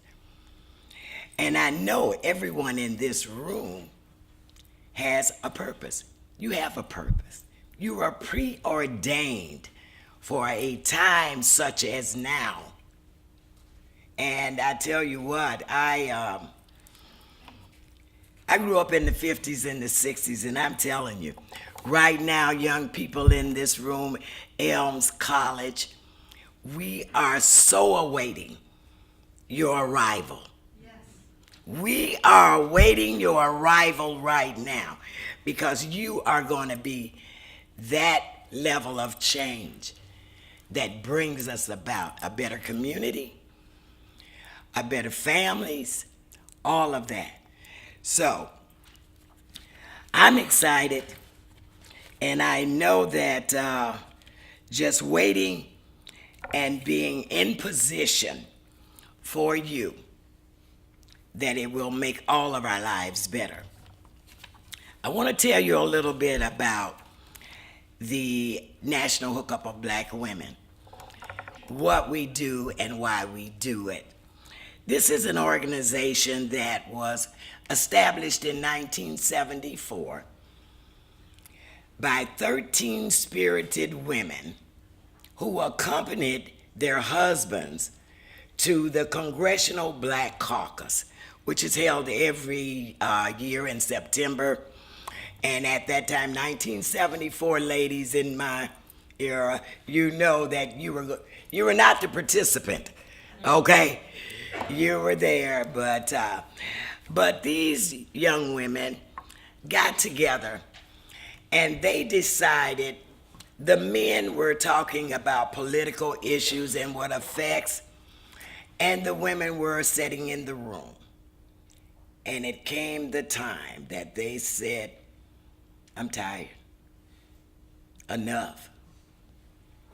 We are going to create a platform for women to articulate the needs of women in their families. Now, men, you know, like I said, no disrespect, brah. Okay, no disrespect. But nobody can do that better than another woman. Okay? So the National Hookup of Black Women, and I want to make sure that the name and how we got that name is relayed to you. We are a diverse group of women, okay? And so 1974 was a kind of a time that hooking up and this sort of thing You know, it was very well meant to be hooking organizations, hooking people together to make a difference. Now, even into, as time goes on, words have change of meaning, right? And I can sit in my office and the phone rings and I said, National Hookup of Black Women, can I get a date? Is there a date? No, sir. This is not that kind of organization, okay? But it just goes to show you how times change, words change, all of that. But our mission is steadfast. Our mission is improving the quality of life, improving the lives of families through the arts, through the culture, through health and human services, through education and programs and services. This is what we do. We do it 24 hours a day. We do it 7 days a week. We do it throughout this country. We have 15 different states where we have multiple chapters in each state.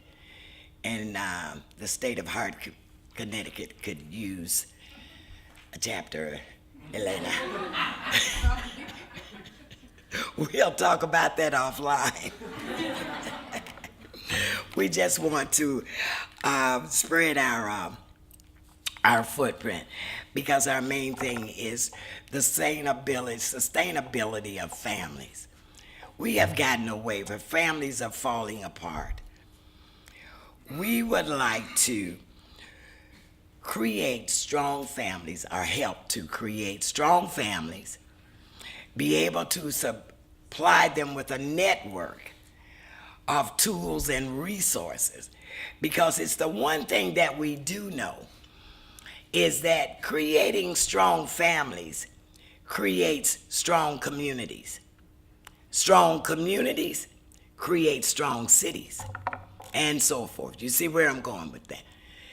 It has to become back to the starting point of where we came.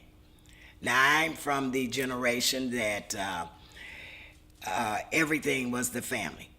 6 o'clock in the evening, I could set my watch because I knew that my dad got home from work, my mother had dinner prepared, and we sat down to the table and we ate as a family. And we discussed things that we encountered throughout the day, okay? Now I'm seeing that we have gotten so far away from that, that everybody is at the table and they're going like, okay? We have no conversation anymore. We have no conversation. And so that is what we do. And our mission really comes to life through literacy, parenting workshops, domestic violence programs and services. Something that we have created in the last 4 years is what we call TOPS programs. TOPS stands for Teens Overcoming Pressure. And it is a lot of that. We may not know that. We may not see what's going on. But our teens are going through a lot right now. And if we are not astute and aware of what's happening, we have another situation.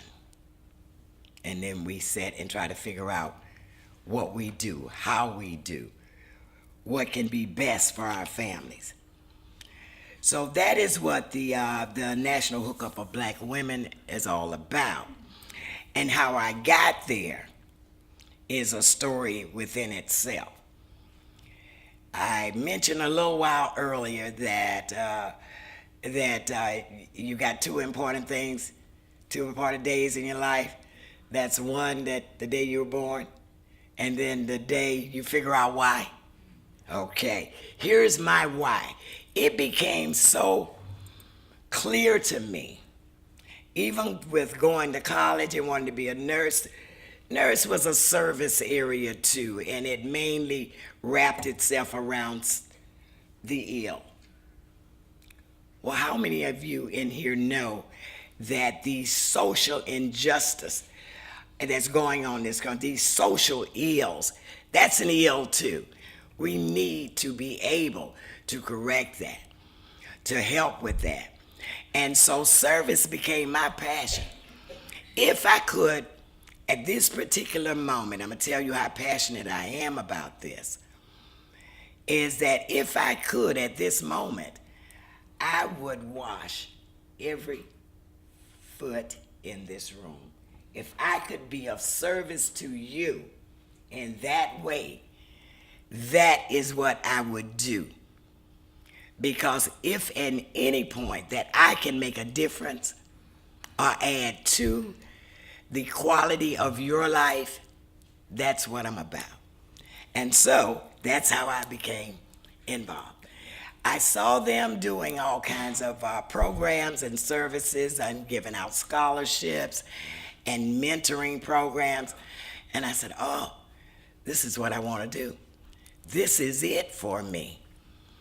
And so, how many of you know when you find it out, God kind of leads you around and see exactly how committed you're going to be, Dr. Hart? You know what I'm saying? Just how committed you're going to be on this thing.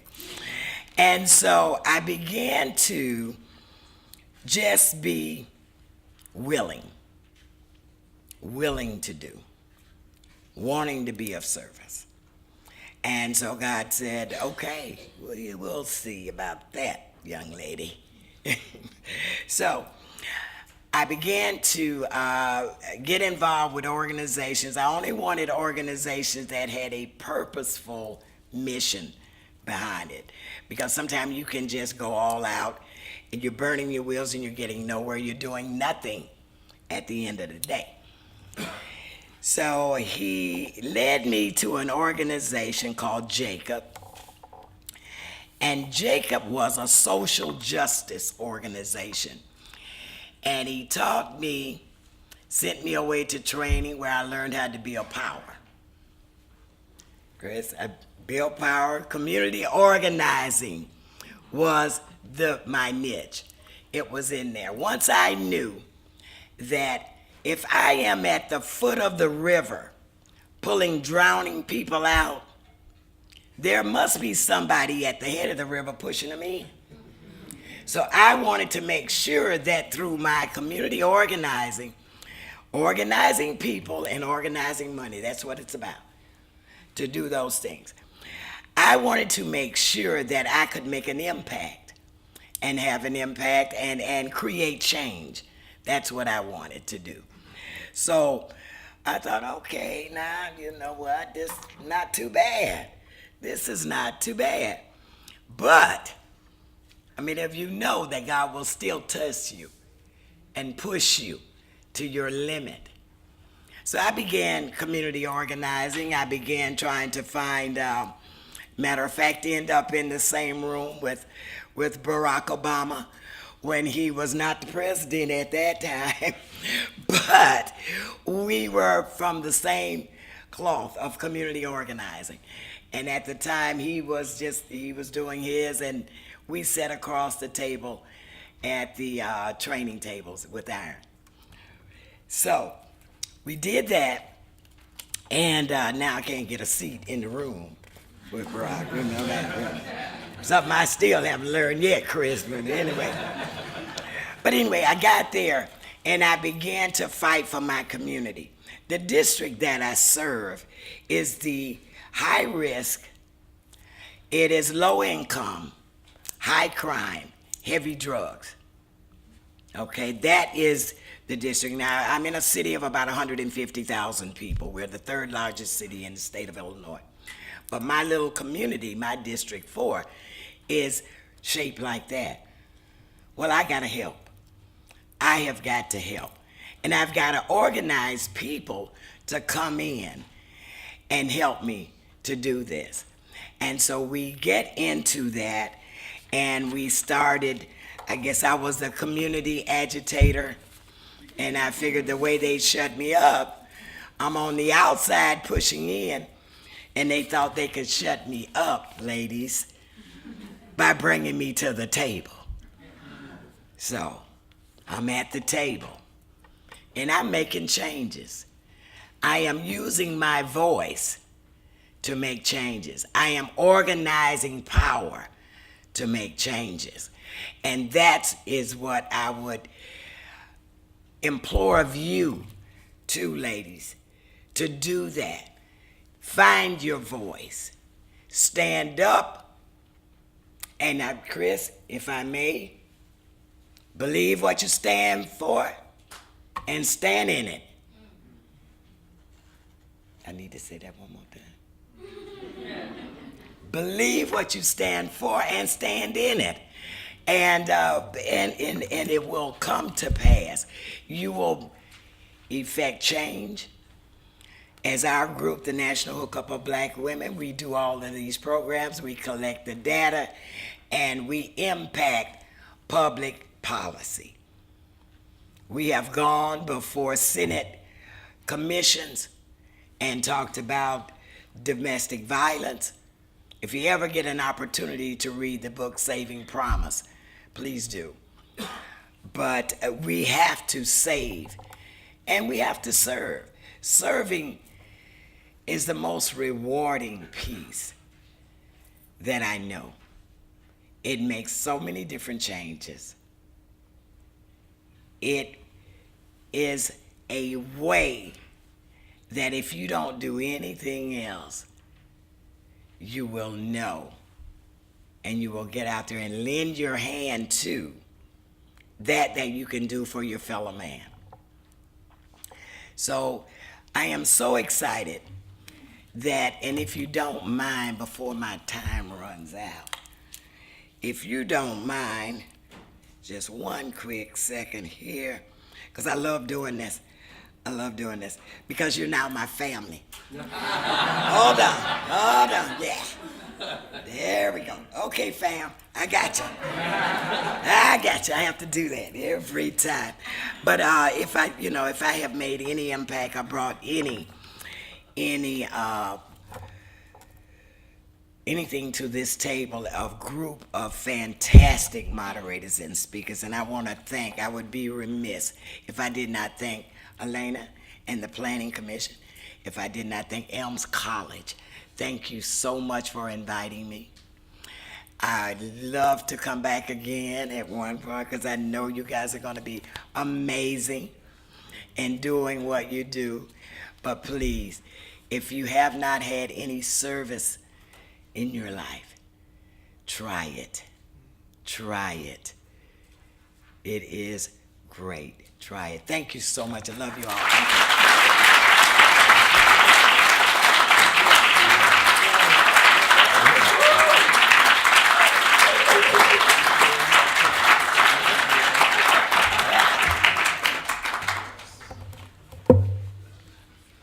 Thank you so much. We have about 10 minutes for any questions, if anybody has any.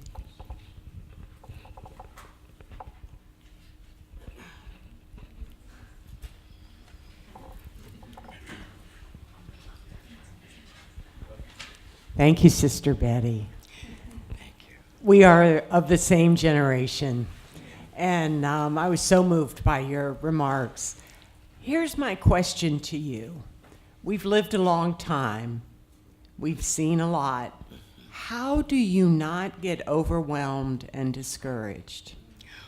Well, particularly overwhelmed by what you see, so that you can still keep moving forward? Great question. Great question. And you do. You do get overwhelmed, and when you see things are not moving at your pace and changing as fast as you would like them. But you know I serve a mighty God, and from whence my strength comes. So when I get to that point, I have to do like many of us would do. You have to step back, take a deep breath, and come back. If I can't change it, then Lord, show me how to deal with it in my thought process. What do I need to do now? It's not looking like it's fruitful right now. What do I need to change? And I'm talking me, because all of that at the end of the day comes back to me. But I had to learn that I must step back sometime. And in this kind of organization and working and dealing with people, you have to know that you implore other leaders, you build leaders, that when you have to step back, you have somebody else that's still going on, that's still pushing in on. So my mother used to say, many hands make light work, right? So you're always training, you're always developing emerging leaders, and someone that inclusive, that can bring in fresh ideas. Maybe I looked at it too long, I'm almost 70 now, so maybe I looked at it the wrong way too long, but bring in some new ideas. I love fresh young bloods that come and bring value. So that's how I do it, outside of praying much. Any other questions?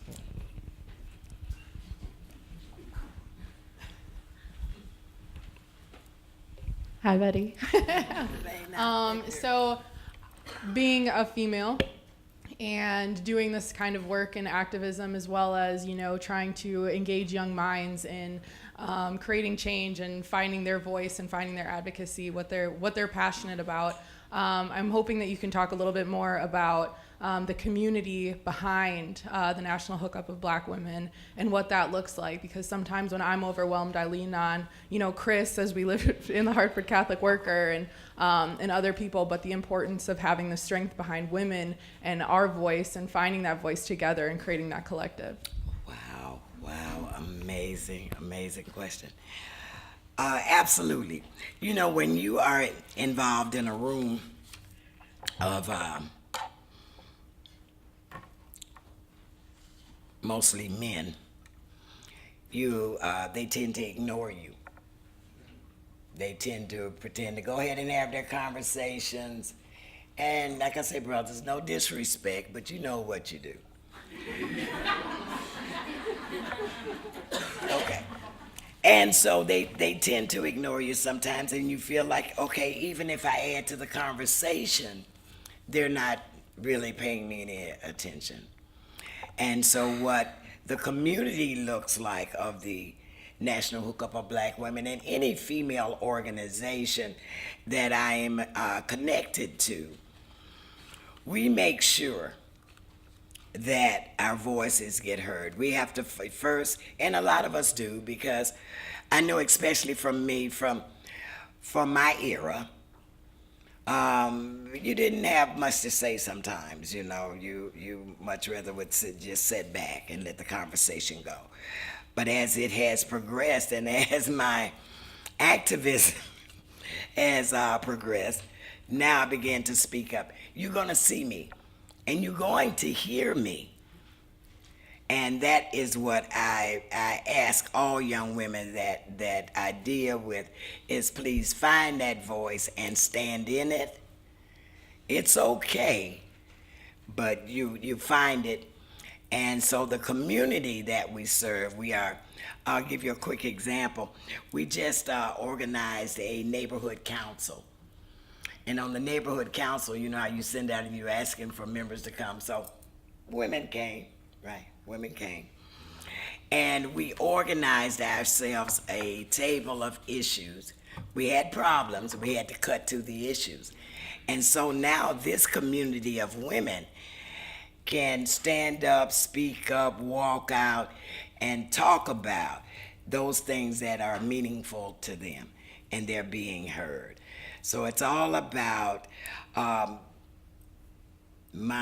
changing mindsets and changing the thought processes, but you build a strong network. And once you build that network, you are able then to, it's like a snowball rolling down here. It begins to get larger and larger and larger.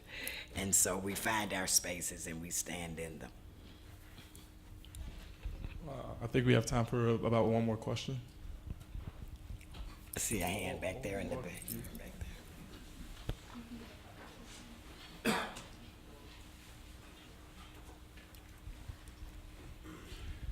Hello, Miss Betty. You talk about changing mindsets, so I was interested in knowing your approach to changing the mindset of a community. Like, what are the steps that you take to impact a community? Okay. I believe that the first thing in changing anything is that I must be the change that I want to see. I believe it was Gandhi that said, you are the change. You must be the change that you want to see. I came to the Forest Park Community Center in 2012. This was a community that set up on a hill, and that community had the highest drug problem. We had public housing, high crime rate, very at-risk area. And I began to tell them what I saw. Everybody said, oh, this is the hill. That's what everybody called it. No, it was not. It was the Forest Park Community Center. And you're not going to call it anything else but that. So every time somebody would say, it's the hill. Oh, no, it's not. Ms. Gavin said it's the Forest Park Community Center. I began to create the vision that I wanted to see in there. We're going to lower the drugs. Okay, how are we going to do that? Great community policing, and I'm going to tell you something about community policing. We are in a city, as I said, third largest city in the state. We're trying to get to be the second largest, but we're going to get there. But community policing has done a lot. If anytime you get the police and the community talking, you're not going to have the Fergusons. You're not going to have that, because they're going to begin to build a relationship with each other where we protect each other. We want our officers to go home every day to their families. But we know one thing, they will get out there and put it on the line for our families. So that's one thing. Young people, please get involved with these children, our young children, and be that change for them. We started a camp, a summer camp, that's called PAC Camp. That's police and children together. My neighborhood police officers became my camp counselors. Okay? I wanted the children in that community to know that this is officer friendly. He can be officer friendly. So their mind changes to how they look at the police in that. Young women, domestic violence. Really, if he hits you, boo, he don't like you. Okay, don't get it twisted. You know, sometimes, oh, he hit me because he let me know he didn't. No, he did not. So don't go for that. So we're trying to teach them the things to be aware of, okay? Once you begin to do that, you now begin to see the community change. And then more people come to assist you. More people come to help. What is it that I can do? What is that thing that you need me to do? Universities come and volunteer their time. I have a food pantry. I served 9,983 families last year. Economy. It's economy. I provide emergency food. I can't send my babies to school hungry. They can't learn if they're hungry. So it is all pulling all these things together to build up the community. But first, you got to have that willing heart to get in there. It's not about me. None of this is about me. It is about who we serve and how we can make things better. How can we help? I'm like Fannie Lou Hamer. She's one of our patrons. I'm sick and tired of being sick and tired. So we got to put our hands together And we have to work together to make this happen. And better community, better city, better state, better country. Thank you.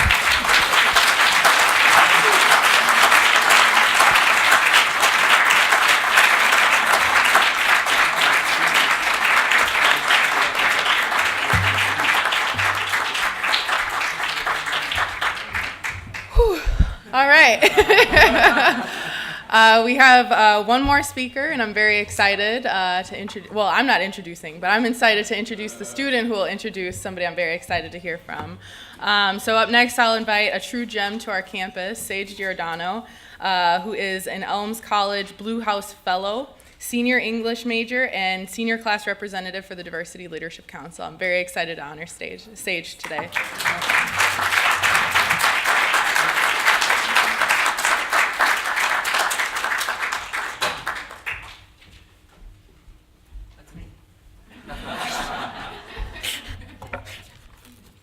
Well, hello, everyone.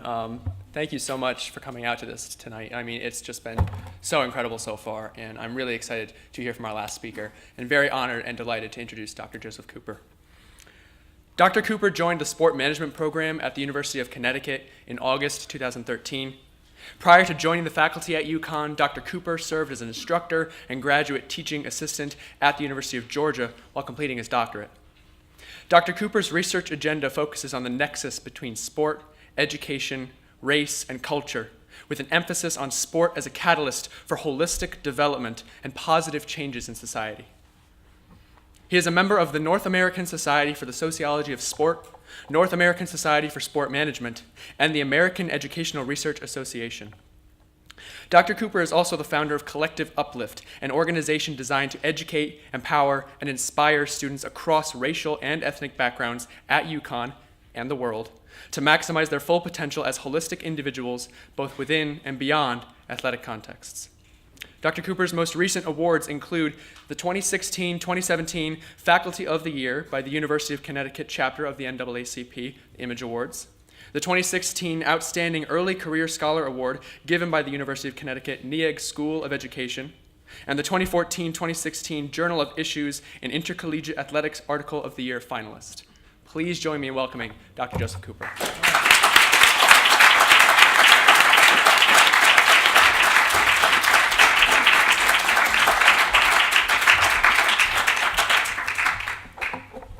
All right, let me, just gonna use a PowerPoint.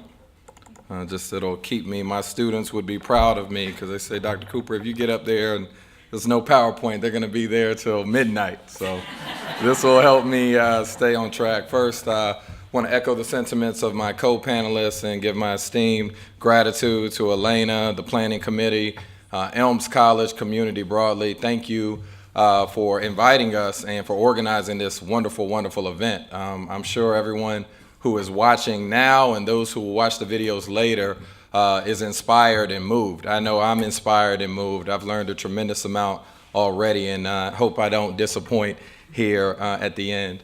What I'm going to talk about, so in the program, the title says the importance of safe spaces and fostering holistic identity. That notion of safety is very important. Oftentimes when we talk about communities, when we talk about institutions of higher education, we talk about goals about bringing people together, learning, growing, building positive relationships. Well, I would argue that safety is a prerequisite for all of that, right? When you think about if you don't feel safe, you're not going to be able to learn. If you don't feel safe, you're not going to be able to engage in meaningful ways. So that safety is critically important. A lot of the work that I do focuses on Black college athletes, but I talk about Black people across the Africana diaspora specifically. I'm not going to go into a long history lesson, but I think it's important when we talk about safety, particularly for Black people in the 21st century, we have to understand historical and herstory context. So if you look at the history and the herstory of this country, for 246 years, you had legalized enslavement. 246 years, right?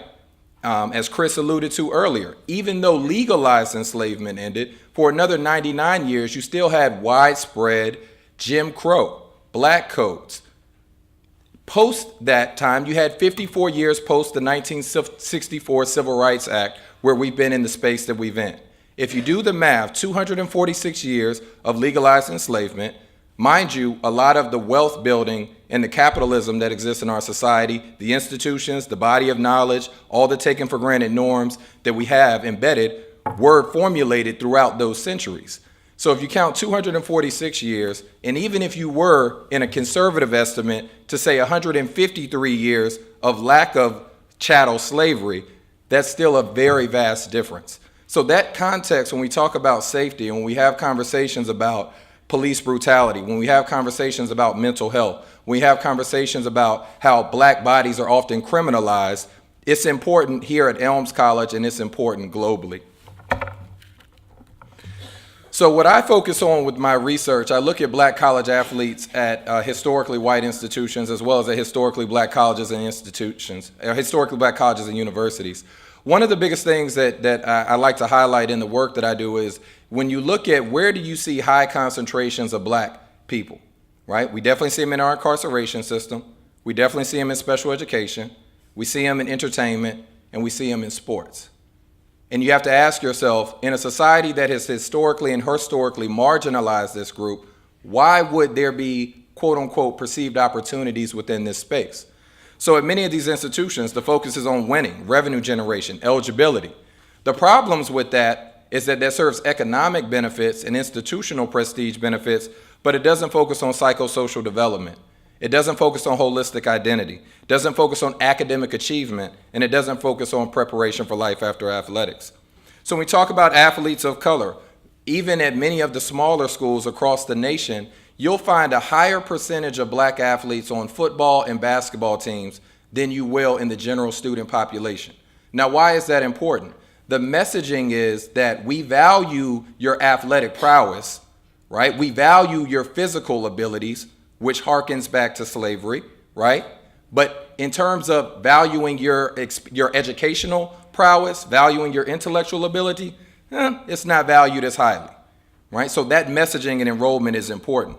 Talk about criminalization of black bodies. This not only happens in our communities at large when we talk about policing, as my sister Betty talked about, not only within the state of Illinois, but when you talk about within intercollegiate athletics, when individuals are penalized based on current policies in place, have a disparate impact on black college athletes.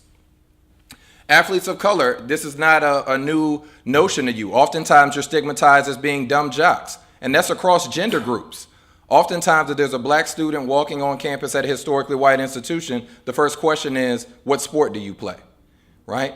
There are two concepts I want us to keep in mind when we think about connection to safety is privilege and power. Privilege is the luxury of not having to think about it, right? Privilege is this idea of you benefiting from unearned advantages that you had nothing to do with. So if you can walk on a campus and nobody asks you what sport you play by the color of your skin or by your physique or body type, that's a privilege. And that's not only fellow students, but oftentimes professors. Right? I've had research with students and the participants that I've worked with who say that there will be a professor who makes a statement, if there are any student athletes in the classroom, you need to go ahead and drop this class now. Right? And we know that this happens. Athletes of color are also socially marginalized. Hopefully here at Elms College it's better, but I know at many of the institutions that I've researched, student athletes are oftentimes segregated from the general student population. It's this idea that all social activities, all engagement has to be in a remote location called the athletic village. Well, what happens when you do that is that when there's physical separation, and Chris highlighted it earlier about segregation, that leads to increased levels of biases, increased levels of stereotypes, increased levels of stigmatization. It's not enough to just say that we've had people here represented in numbers. We have to talk about the quality of the interactions, the meaningfulness of the interactions. How are we listening and learning and growing from each other? So we talk about the intersection of multiple marginalized identities. So all of us in this room are multiple things at once. Now the idea is, depending on the space in which you're located, the salience of certain identities is more pronounced, right? It doesn't mean that it doesn't exist, right? It just means that it may be more heightened in particular environments. So when you talk about black college athletes, all some people may see is the perceived race, the perceived gender, right? And then this notion of perceived intellectual ability. But there are layers to all of us. And the only ways that we grow is if we listen, right? So this idea, particularly as I'm going to talk about in the latter part of the presentation, when you talk about creating positive, safe counter spaces on campus, whatever group that you're talking about, particularly groups that have been historically and historically marginalized, you never give those groups voice. They already have a voice. You can listen to those voices and you can amplify and support those voices. That gets to the second important point about power. Power is the ability to influence or alter a particular condition, reality, or outcome. That means all of us in this room have power. As my co-panelist highlights, there is a tremendous amount of strength in organizing. There's strength in numbers, and that level of power is important. So going forward here, pervasive stereotyping related to race, gender categories. I've highlighted intellectual abilities, temperament. A lot of the mass media coverage that we see in the media around sexual assault has highlighted black college athletes. Doesn't mean that those instances don't occur, but the question becomes, if black males constitute less than 6% of the US population, and if we look at the rates of domestic violence and sexual assault in our society, why is the first image that comes to your head a black male? Numerically, we would not be able to do that, right? But that is what's going on in the propaganda in the media. Limited time for educational, purposeful, and culturally empowering organizations. I'm not sure of all of the programming here on campus, but when you think about, is your campus inclusive and supportive, you have to look at all the groups on campus. Are there organizations that are culturally supportive that empower them, right? What voice do they have in those groups? Representation matters. I have no doubt that Elms College was very strategic when they created the position for Director of Diversity and Inclusion. You see what happens when you're inclusive in your hiring practices. We all wouldn't be sitting here today if certain decisions weren't made. An equitable system in college athletics, coaches control everything. Athletes have limited rights, there's no unions, limited involvement in extracurricular activities. Oftentimes there's an exploitative structure, and then there's an apolitical emphasis. We've seen in our broader society, whenever athletes speak out, more recently Colin Kaepernick, what happens? They lose their job. They're exiled, they're stigmatized, right? So we need to talk about how and which in ways we're empowering our black college athletes. Issues with current programming, there's a lack of culturally relevant and responsive programs, right? This idea that there's a one size fits all. As Sister Betty highlighted, if I was a male, as I am as a male, if I had a room full of men and we're trying to create programs for women college athletes, how could we as men even assert the notion that we would know exactly how to do that, right? Representation matters. So culturally appropriate, when you're thinking about if you have good intentions, intentions don't always translate to impact, right? You can have the best intentions in the world, but the impact only comes from when you're inclusive of the groups that are being disparately impacted. And I'll just move past this part for the sake of time. The rationale for counter spaces, the primary focus has to be on holistic identity development. When the group that I work with, Collective Uplift at UConn, when they come in the room, the first thing they do is they tell me who they are and they can't talk about their sport. Talk about what do you want to do? They can't mention their sport. Talk about what things are you passionate about? You can't mention your sport. What that is doing is creating what they learn in their sport around repetitions. You think about how do you become great at something? You do it repeatedly, right? You correct it, you make adjustments. But the idea is that if they repeatedly are approached by everyone on that campus as, oh, you're the athlete. Oh, I remember that game. Oh, yeah, did you watch the Super Bowl? Oh, yeah, did you hear about LeBron? That is reoccurring messaging to them that my primary purpose here, my primary sense of humanity is being an athlete. So what we do in Collective Uplift is working on countering that. So we don't dismiss their athletic identity, but it's not their most prominent identity. We talk about psychosocial emotional support. I think many of you may be shocked to hear about the mental health issues among many black college athletes on these campuses. We talk about a lot of the trauma that many individuals experience prior to arriving on campus and while they're at campus. Just because you don't know about it, just because you're not supporting it, doesn't mean it doesn't exist. And this is something that's critically important when you're talking about counter spaces. Obviously, in my role, it's a minimal risk. This is something that we do outside of teaching, outside of classes, outside of other forms of service. And then another important piece is we're very intentional about integrating them in the campus community. All of our meetings are open to students from all backgrounds, and we intentionally collaborate with student organizations on campus so that the students who are involved in athletics on campus begin to see themselves and begin to connect with individuals outside of their immediate teams. The mission of our group is positive change through empowerment and education. We empower, educate, support, and inspire students across ethnic groups at UConn to maximize their full potential as holistic individuals both within and beyond athletic contexts. If we have time, I think I'm not at my 5 minutes yet, so I'd just like to show the video because I always tell the group we're called Collective Uplift for a reason, so the voices of the individuals involved in the group. These were the original founding members of the group. They're all black males. I'm proud to say at this time our group has been diversified, and actually the president of our organization is a woman, a black woman, who's a part of the UConn basketball team.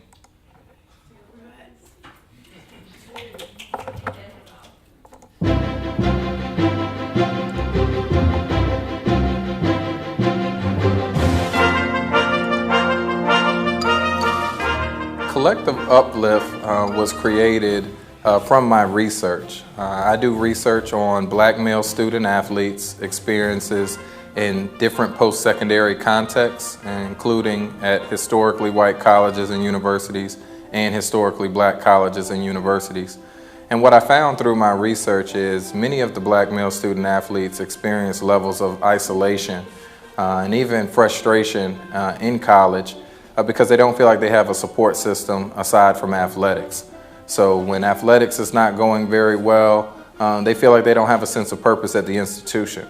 I found that very troubling, and I felt like it was important to create an organization where they felt supported holistically, where they felt valued and accepted. Collective Uplift has actually had a great impact on my life. It's been an outlet for me to come and voice my opinion and voice the things that I know that are going on in society. It's a way that I can empower myself and then one day empower others also. Oh, it's awesome. It's been very, very awesome. Being able to come here each and every night, be able to vent, to talk about things that really matter, things that pertain to being a minority here at the University of Connecticut. It's an organization where you can come, feel free of judgment, feel free of stereotype, and just voice your opinion on certain issues that's facing the minority around campus. I hope to achieve with Collective Uplift the goal of empowering the ethnic minority student athletes. They encounter a whole range of negative stereotypes on campus, so Collective Uplift provides them with a platform to counter those negative stereotypes. It might sound cliche, it might sound 80s or whatever, but honestly it is a fact, and it will always remain a fact. The more you know, the more power you have. My parents always taught me to be a student athlete, with student being first, and it's first for a reason. My mother always told me that education is something that no one can ever take away from you. Education is something that you can use to help better yourself, but also better those around you. As a former athlete, myself, my research interests, Dr. Cooper's research interests, and then just the experiences of the student athletes that I relate so much with. It was just all a perfect synergy that went on, and it's very uplifting for every member. I think these student athletes have endless possibilities for impacting the community, the campus, and the world in an infinitely positive way. They're very bright, they're passionate, they just need an outlet for their voices to be heard. They need somebody who believes in them, who's willing to talk to them about their experiences beyond athletics. I love when kids look up to me as role models. It's like one of the best feelings I get. With the Little League team I played for, I go back there all the time and I talk to them about education and how important it is. That's my biggest thing. The younger students, younger athletes back in my area aren't very well educated. I feel like there's a lack of education between the teachers and the students. There isn't a great relationship there, and I feel that if I could do one thing, it would be to educate them and make them more aware of their surroundings and more of what's going on in the world. Collective Uplift has helped me become more aware of certain things. It's helped me create better relationships with like my teammates and with certain people on campus. If we can all come up together, no matter black, white, brown, purple, pink, if we all can come up together, we can create a better future for everyone. It's been a pleasure to work with the group. I'm looking forward to future possibilities. We have a real personal bond. I feel like everybody feels comfortable with one another. And it's just been a pleasure to work with the guys thus far, so I'm hoping that they're enjoying it as well.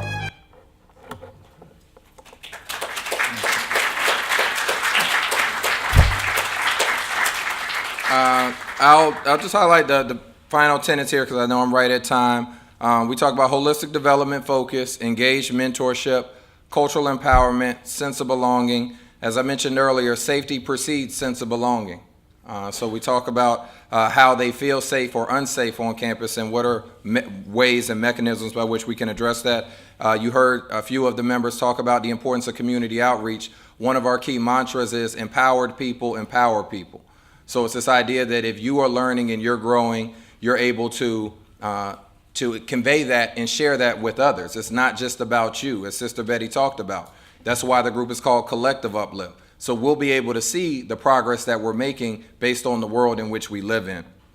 The three core tenets, we talk about holistic consciousness. As I mentioned before, it's important for all of us to be aware of systemic variables and impacts in our society, and that includes patriarchy, right? Early on in the group, when we were all males in the group, I was intentional about saying we need to bring in not only women guest speakers, but we brought in people and individuals from different backgrounds. We just recently had a session on Monday night where we talked about the silencing of black trans women, right? And this is something that we had within our group. We talk about how there are intersectional marginalizations that are happening in our society, and how do our actions and our inactions contribute to that. I always tell my students, what you do and what you don't do, what you say and what you don't say have power. We often focus on our actions and what we say, but it's what you're not saying. It's what you're not doing that has power as well. Talk about conveying internalized empowerment. A lot of times when we see problems in society, we don't feel like we can make a difference. And I tell students every day, everything you do makes a difference. You may not be able to see it, but it makes a difference. So by you learning, you growing, you reaching out, all of that makes a difference. But you have to feel empowered, because we know perception is reality. If I could tell somebody all day that, hey, you could move a mountain, but if they don't believe they can do it, then it's not going to be accomplished. So we want to cultivate that level of self-efficacy similar to what they possess in athletic context, right? You can't tell them that they can't do anything on the field, on the court, in the pool, but oftentimes in other spaces that self-efficacy may not be as high. And then obviously engagement and counteractions. So after we listen, we learn more when our mouths are closed than when we're listening. We learn more when we read, but beyond that, we have to engage, right? It's not enough to know. It's not enough to be able to articulate things. It's always important to engage on multiple levels. And that could come in the form of activism. It could come in the form of advocacy. It could come in the form of relationship building. We all have a part to play in improving our society, and we all have different ways in which we can play those parts. Last thing I want to conclude on, the benefits of collective uplift. Number one is information sharing. We know that knowledge is power, right? So if we know that there's certain issues around a lack of home ownership, segregation in home ownership, if we know that financial illiteracy is a big issue in our communities, if we know that mental health issues is a big issue in our communities, if we know that there's levels of poverty happening based on certain political decisions that are being made in our municipalities, we have to share that information, right? And that leads to the second point around strategic navigation. Particularly for black students and students across other marginalized groups, including across the Latinx diaspora, across the Asian diaspora, Native American, indigenous people groups, and those who identify across multiple racial groups. It's this idea of how do you strategically navigate a space where you're the numerical minority, right? And I always tell my students to think about, don't use the term minority to describe the group. If you're going to refer numerically, that's fine. But I don't ever consider myself an ethnic minority, right? Minority has this connotation with inferiority, that I'm less than. And when we continue, that's a big thing that we have to think about, the language that we use. Language is extremely powerful, right? I tell my students to think critically about the use of the term of color. Why would of color be problematic? Number one, of color normalizes whiteness, right? It's this idea that white isn't even a color. And I remember when I was younger, when we would talk about our colors, white was a color, brown was a color, yellow, green, purple. So now all of a sudden, white's not a color, right? So it normalizes whiteness. Number two, when you say of color, you are ignoring and erasing the unique experiences of particular groups within particular racial and ethnic groups. So my charge to you is to name the particular group. That's the power of the Black Lives Matter movement. It doesn't mean you're silencing other groups. It doesn't mean that you're ignoring the pain of other groups. It means that you're specifically naming an issue, right? I always tell my students, I give them the medical analogy. If somebody has cancer, right? But then you start talking about, well, there's arthritis here, there may be an ear point here. Name what it is. It's cancer at this spot. Racism, sexism, xenophobia. Name the cancer. You can't if you don't diagnose it, you can't address it adequately.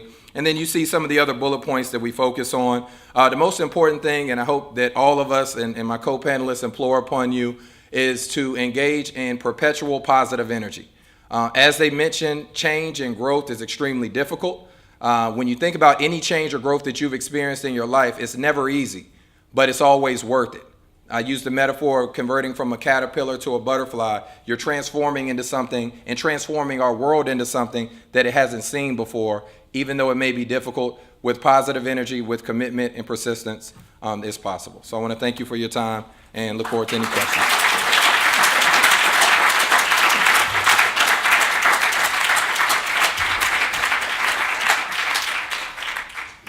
So we have time.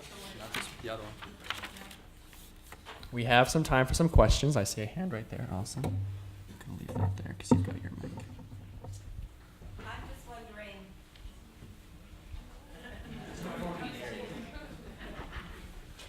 I'm just wondering how the men's basketball team feels about the women's basketball team. Well, we know that on a systemic level, patriarchy still exists. I think that it depends on how you look at it. When you're talking about from a competitive standpoint, they're obviously disappointed in their own performance, but they also have an immense respect for the women's basketball players. What they've been able to accomplish is unprecedented. They're phenomenal women, phenomenal human beings, number one, phenomenal women, secondly, and then phenomenal students and athletes, third and fourth. So I think there is a level of respect, but all athletes are competitive. And that goes across and within gender groups, racial groups, sports, etc. So I think there's a healthy level of competition between the groups. Yeah. And the women are winning by a long shot right now. 11 national championships to 4.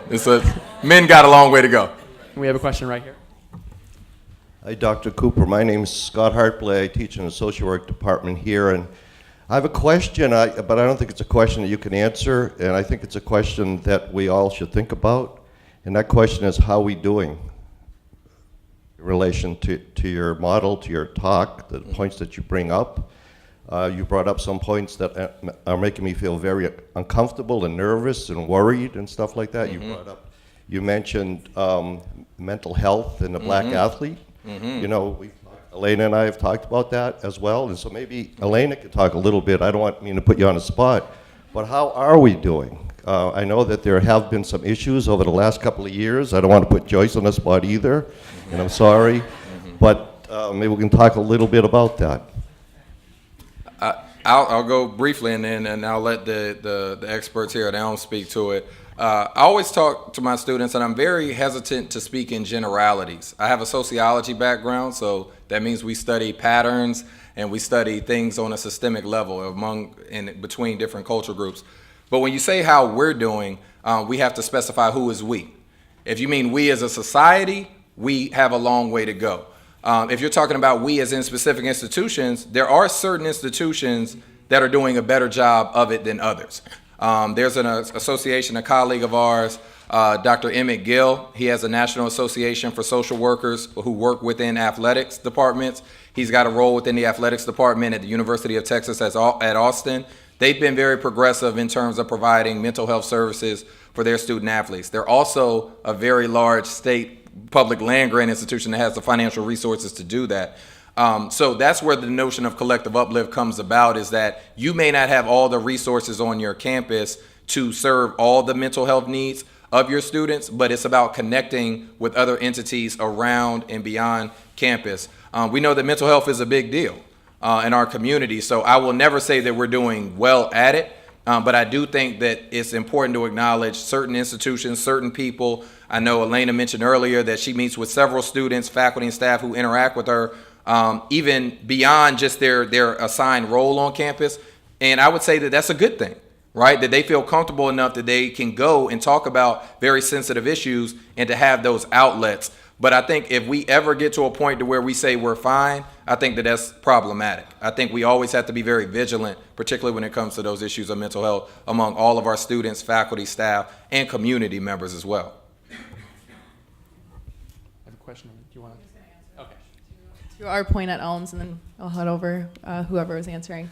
I think that another thing that we need to address is mental health issues are not only taboo globally as well as within the United States, but it's very taboo and undiscussed in the Black community specifically. Black men are supposed to be tough. Black men are supposed to be strong. They're not supposed to have feelings. They're not supposed to be emotional.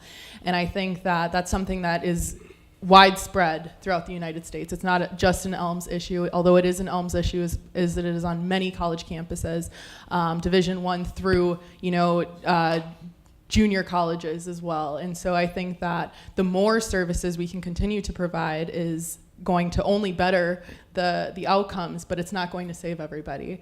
And so I think that we just need to start addressing and pinpointing what services we currently have, addressing how they're working and trying to improve how we can outreach and deliver.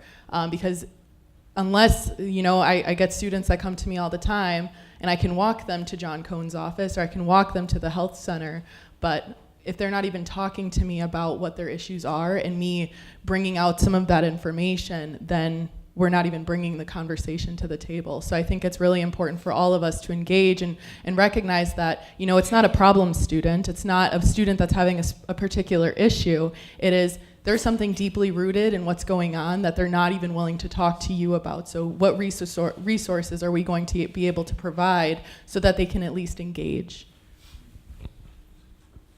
Someone got a question?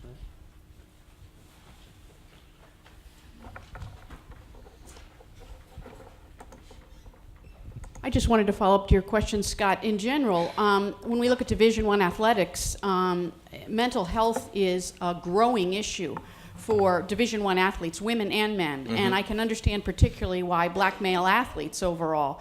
And when we look at the sports where they spend significant time, when you look at football, men's basketball, women's basketball, at the Division I level, on average, students spend 44 hours a week on their sport, which that's what a recent study just showed. Gives them no time to spend time in their classroom or connect throughout campus with other students in any ways overall. And Dr. Cooper mentions we're focusing on the over-commercialization, winning, and eligibility. And so students really aren't getting an education. And with only 1% to 2% of those students going pro, we have high incidence of particularly student athletes of color, Black students, with lower graduation rates overall, particularly in these sports. And I wanted to ask you, Dr. Cooper, we know that in men's football, and men's basketball, about 60% of the student athletes are Black. Mm-hmm. And yet, we know in football, only 11% of the coaches mm-hmm. are Black. Mm-hmm. And in men's basketball, only 22% of the coaches are Black. In mm-hmm. women's basketball, we're just over the 50% mark at the mm-hmm. Division I level for student athletes that are Black, and only 15% of the coaches for women's basketball. So we lack leadership, which is diverse mm-hmm. and reflects our students that mm-hmm. we're coaching overall. And I want to know if you have any recommendations on how we can address that, because I think that's a significant issue when we look at this, particularly in what we call our revenue-generating sports. There's just a lack of leadership, which reflects the students. Excellent question and excellent just insights. Have a couple of thoughts. In terms of, I always ask my students, I say, if the NHL had 100% white or 100% Black ownership and had in the high 90s Black coaches, would any of you find that offsetting? And all of them immediately say, that'd be weird. Black people don't play hockey, right? But I just say, let's think about that. I said, but when we see the inverse with football and basketball, like even to bring up the notion that why wouldn't you have even remotely close to a racial similarity, people say, oh no, you can't do that. And that says where we are as a society. Back to your question, even though I know you were talking about mental health. In terms of how do we address it, there's two very basic things that we can do. Number one is to identify candidates who are currently qualified and provide them with the opportunities at least to interview. The NFL has the Rooney Rule. The NFL, as a result, has become one of the forefront leaders in number of black head coaches among all professional sports. So that goes to say, if you just give the opportunity, allow people to get into the rooms, then that opens up the door. The second piece of that is that you have to be intentional about creating pipelines and programs that prepare, because a part of the issue is that in order to become a head coach, you typically have to have an assistant coach position. In order to become assistant coach, oftentimes, as we know in our society, unlike in certain spaces where you're required to kind of promote the opening of a position, a lot of times coaches will say, oh, I want this person.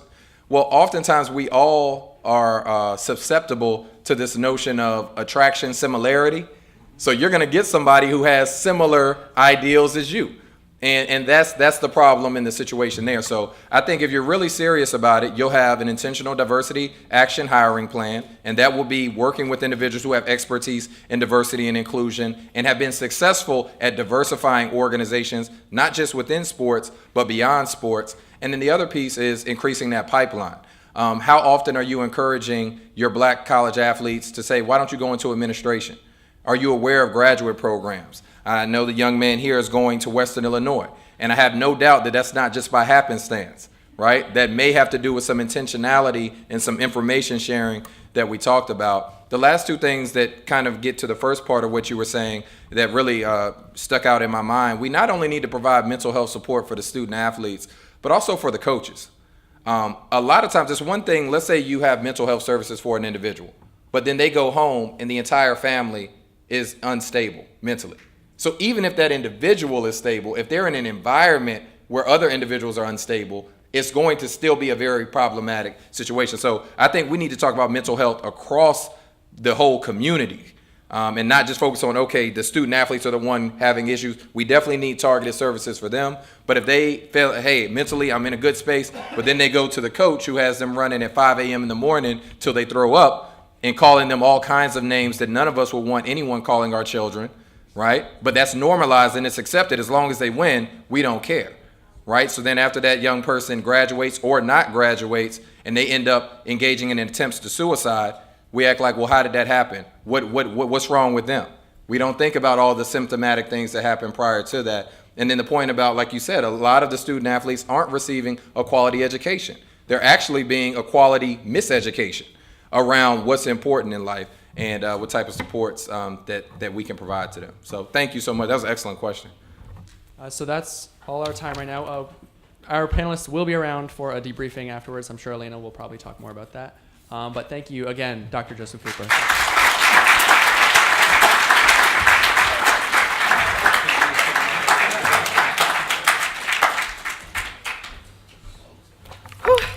That was a lot. So I am very excited that we got to talk about everything that we wanted to today. The conversation continues. You know, it's not necessarily that we addressed every single topic, but before we get into all that, I would like to introduce our speaker for our closing remarks. Up next, I would like to introduce Dr. Walter Breaux, our Vice President of Academic Affairs. To the stage, Dr. Breaux has spent over 3 decades, almost 25, and has watched the institution through many of its transitions. Truthfully, so I report to Joyce, who then reports to Dr. Breaux, and I just feel as though in order for this pipeline to have continued, it would not have been possible without the support of Dr. Breaux as well. So I'm grateful to have invite somebody who has been so invested in the campus over these last 25 years and provide the closing remarks for this awesome event. So thank you, Dr. Breaux.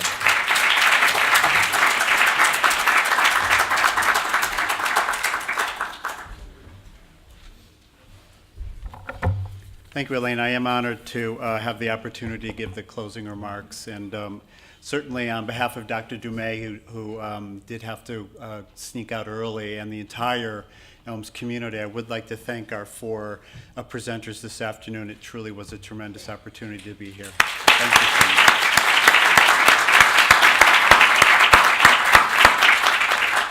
And I promised Elaine I'd be quick, but I just want to follow up on a couple of comments that Dr. Dumais made in his opening remarks.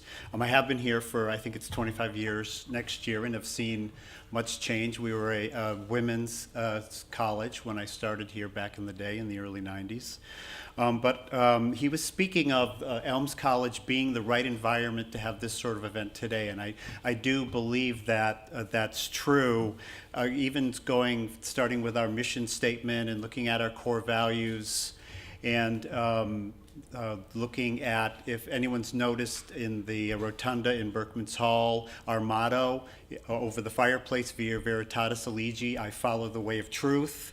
Certainly our founders, the Sisters of St. Joseph, are all leading us to remember the importance of social justice, to remember our dear neighbor, the person next to us, regardless of who that person is, and to remember that we are responsible for that person, because we know that whether they're here in Chicopee or they're anywhere around the world. We certainly are a teaching and learning environment where I think we are well suited for this sort of interaction today. Being Catholic does mean that we do have an opportunity, I think, to sometimes talk about spiritual issues that may be a little bit more difficult elsewhere, and I do think that's very powerful also. I do think we're in an environment where we can ask questions, comfortable and uncomfortable, and I think we can ask the questions of where do we move forward. But if we think about just today's event, I mean, there are faculty and staff and students and trustees and administrators and community members here today, all who I think see the value of the issues of confronting the issues and looking at the issues we talked to today. But we did end up with our Black Issue Summit. Soon after the development, we started calling it the first annual Black Issue Summit. And I think we do have to acknowledge the leadership of our new Director of Diversity and Inclusion for really bringing truly a transformative event here out to campus today. So I do want to say thank you.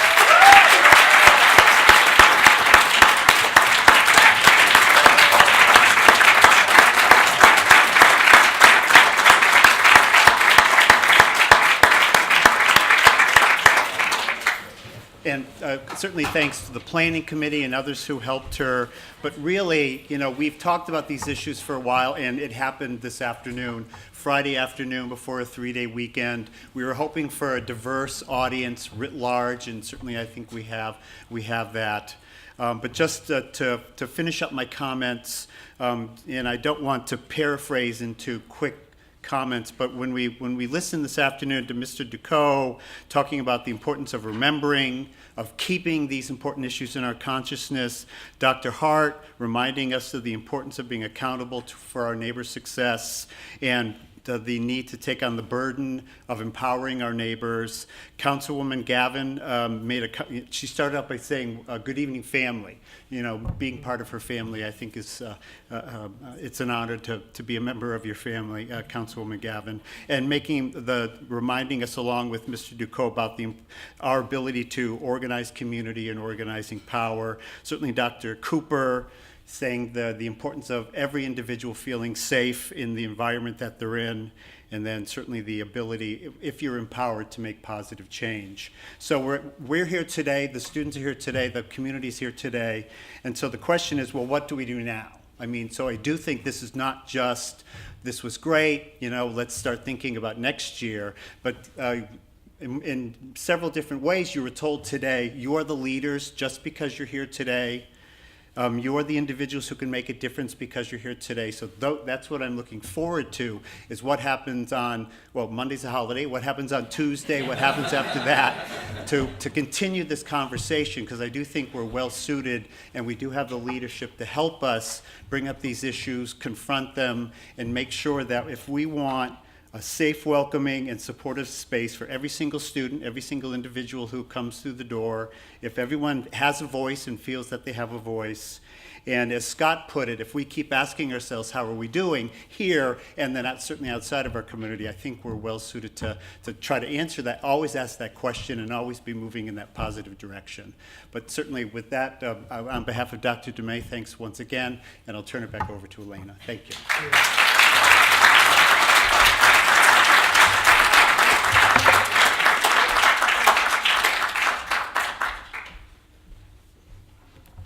I don't think I've ever turned as red as I have today. But as we bring the event to a close, I would just like to bring all of our speakers up here. If they want to come on up, we got some time to thank them, as well as some gifts that we would like to hand them from the planning committee.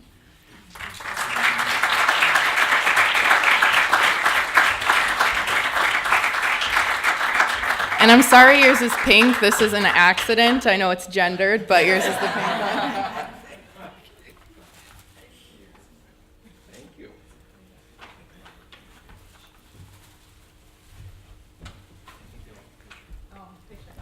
And there's one more.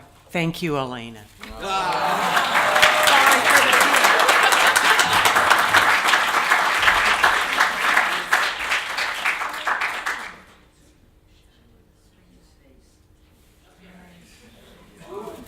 Let's give him one more round of applause.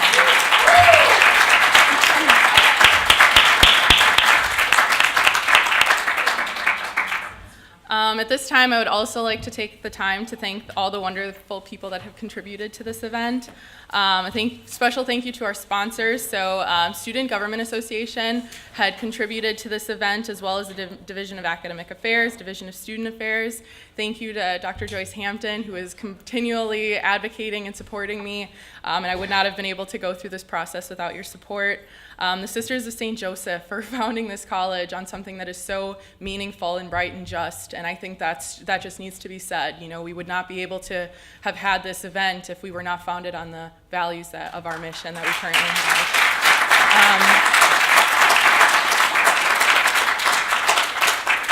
I would also like to thank Dr. Dumais, who obviously had to leave, but I think it's very important, you know, to have the leadership that we do, so that he's able to continue and perpetuate this mission throughout our school, as well as within our students. The students of the Diversity Leadership Council for helping organize the event, as well as moderate. My gracious planning committee members, Will, Xiomara, and Ann, if you would please stand and just take a bow. I'm so grateful for all of you. And absolutely 100% to the people that are in the audience now and who had to come and were unable to stay the duration. I think it says a lot about who we are as an institution as well as a community, because if we didn't have people in the seats, we would have nobody to be talking to about these issues, and we would not be able to have these dialogues and conversations. So I think it's much more important that we have you here than, you know, just putting on this show and saying that we mean it. We really need the support from all of you, so I really thank you. Now I would like to welcome you for refreshments. I know it's like the what are we doing now? On Monday we are having a showing. It's free screening for Get Out. So we're going to have facilitated discussion afterwards. There's some schools that are teaching entire courses on the impact of that film. It's Academy Award winning, Oscar winning, so we will be showing that on Monday. But I would like to offer you refreshments. We will be moving into our debrief, so anybody that is interested in staying around, I know some of the issues we had discussed today was pretty heavy. Some things might be confusing, some things that you may not wanted to ask a question in public, but in a smaller setting, we would love to invite you to that event. That'll be an FDR, and there will be students and as well as myself leading that. Some of our speakers might be able to stay around and discuss that with you. It will also be by the planning committee as well. So at this time, we will close our first ever and Black Issues Summit for 2018. I thank all of you, and I hope to see you again next year.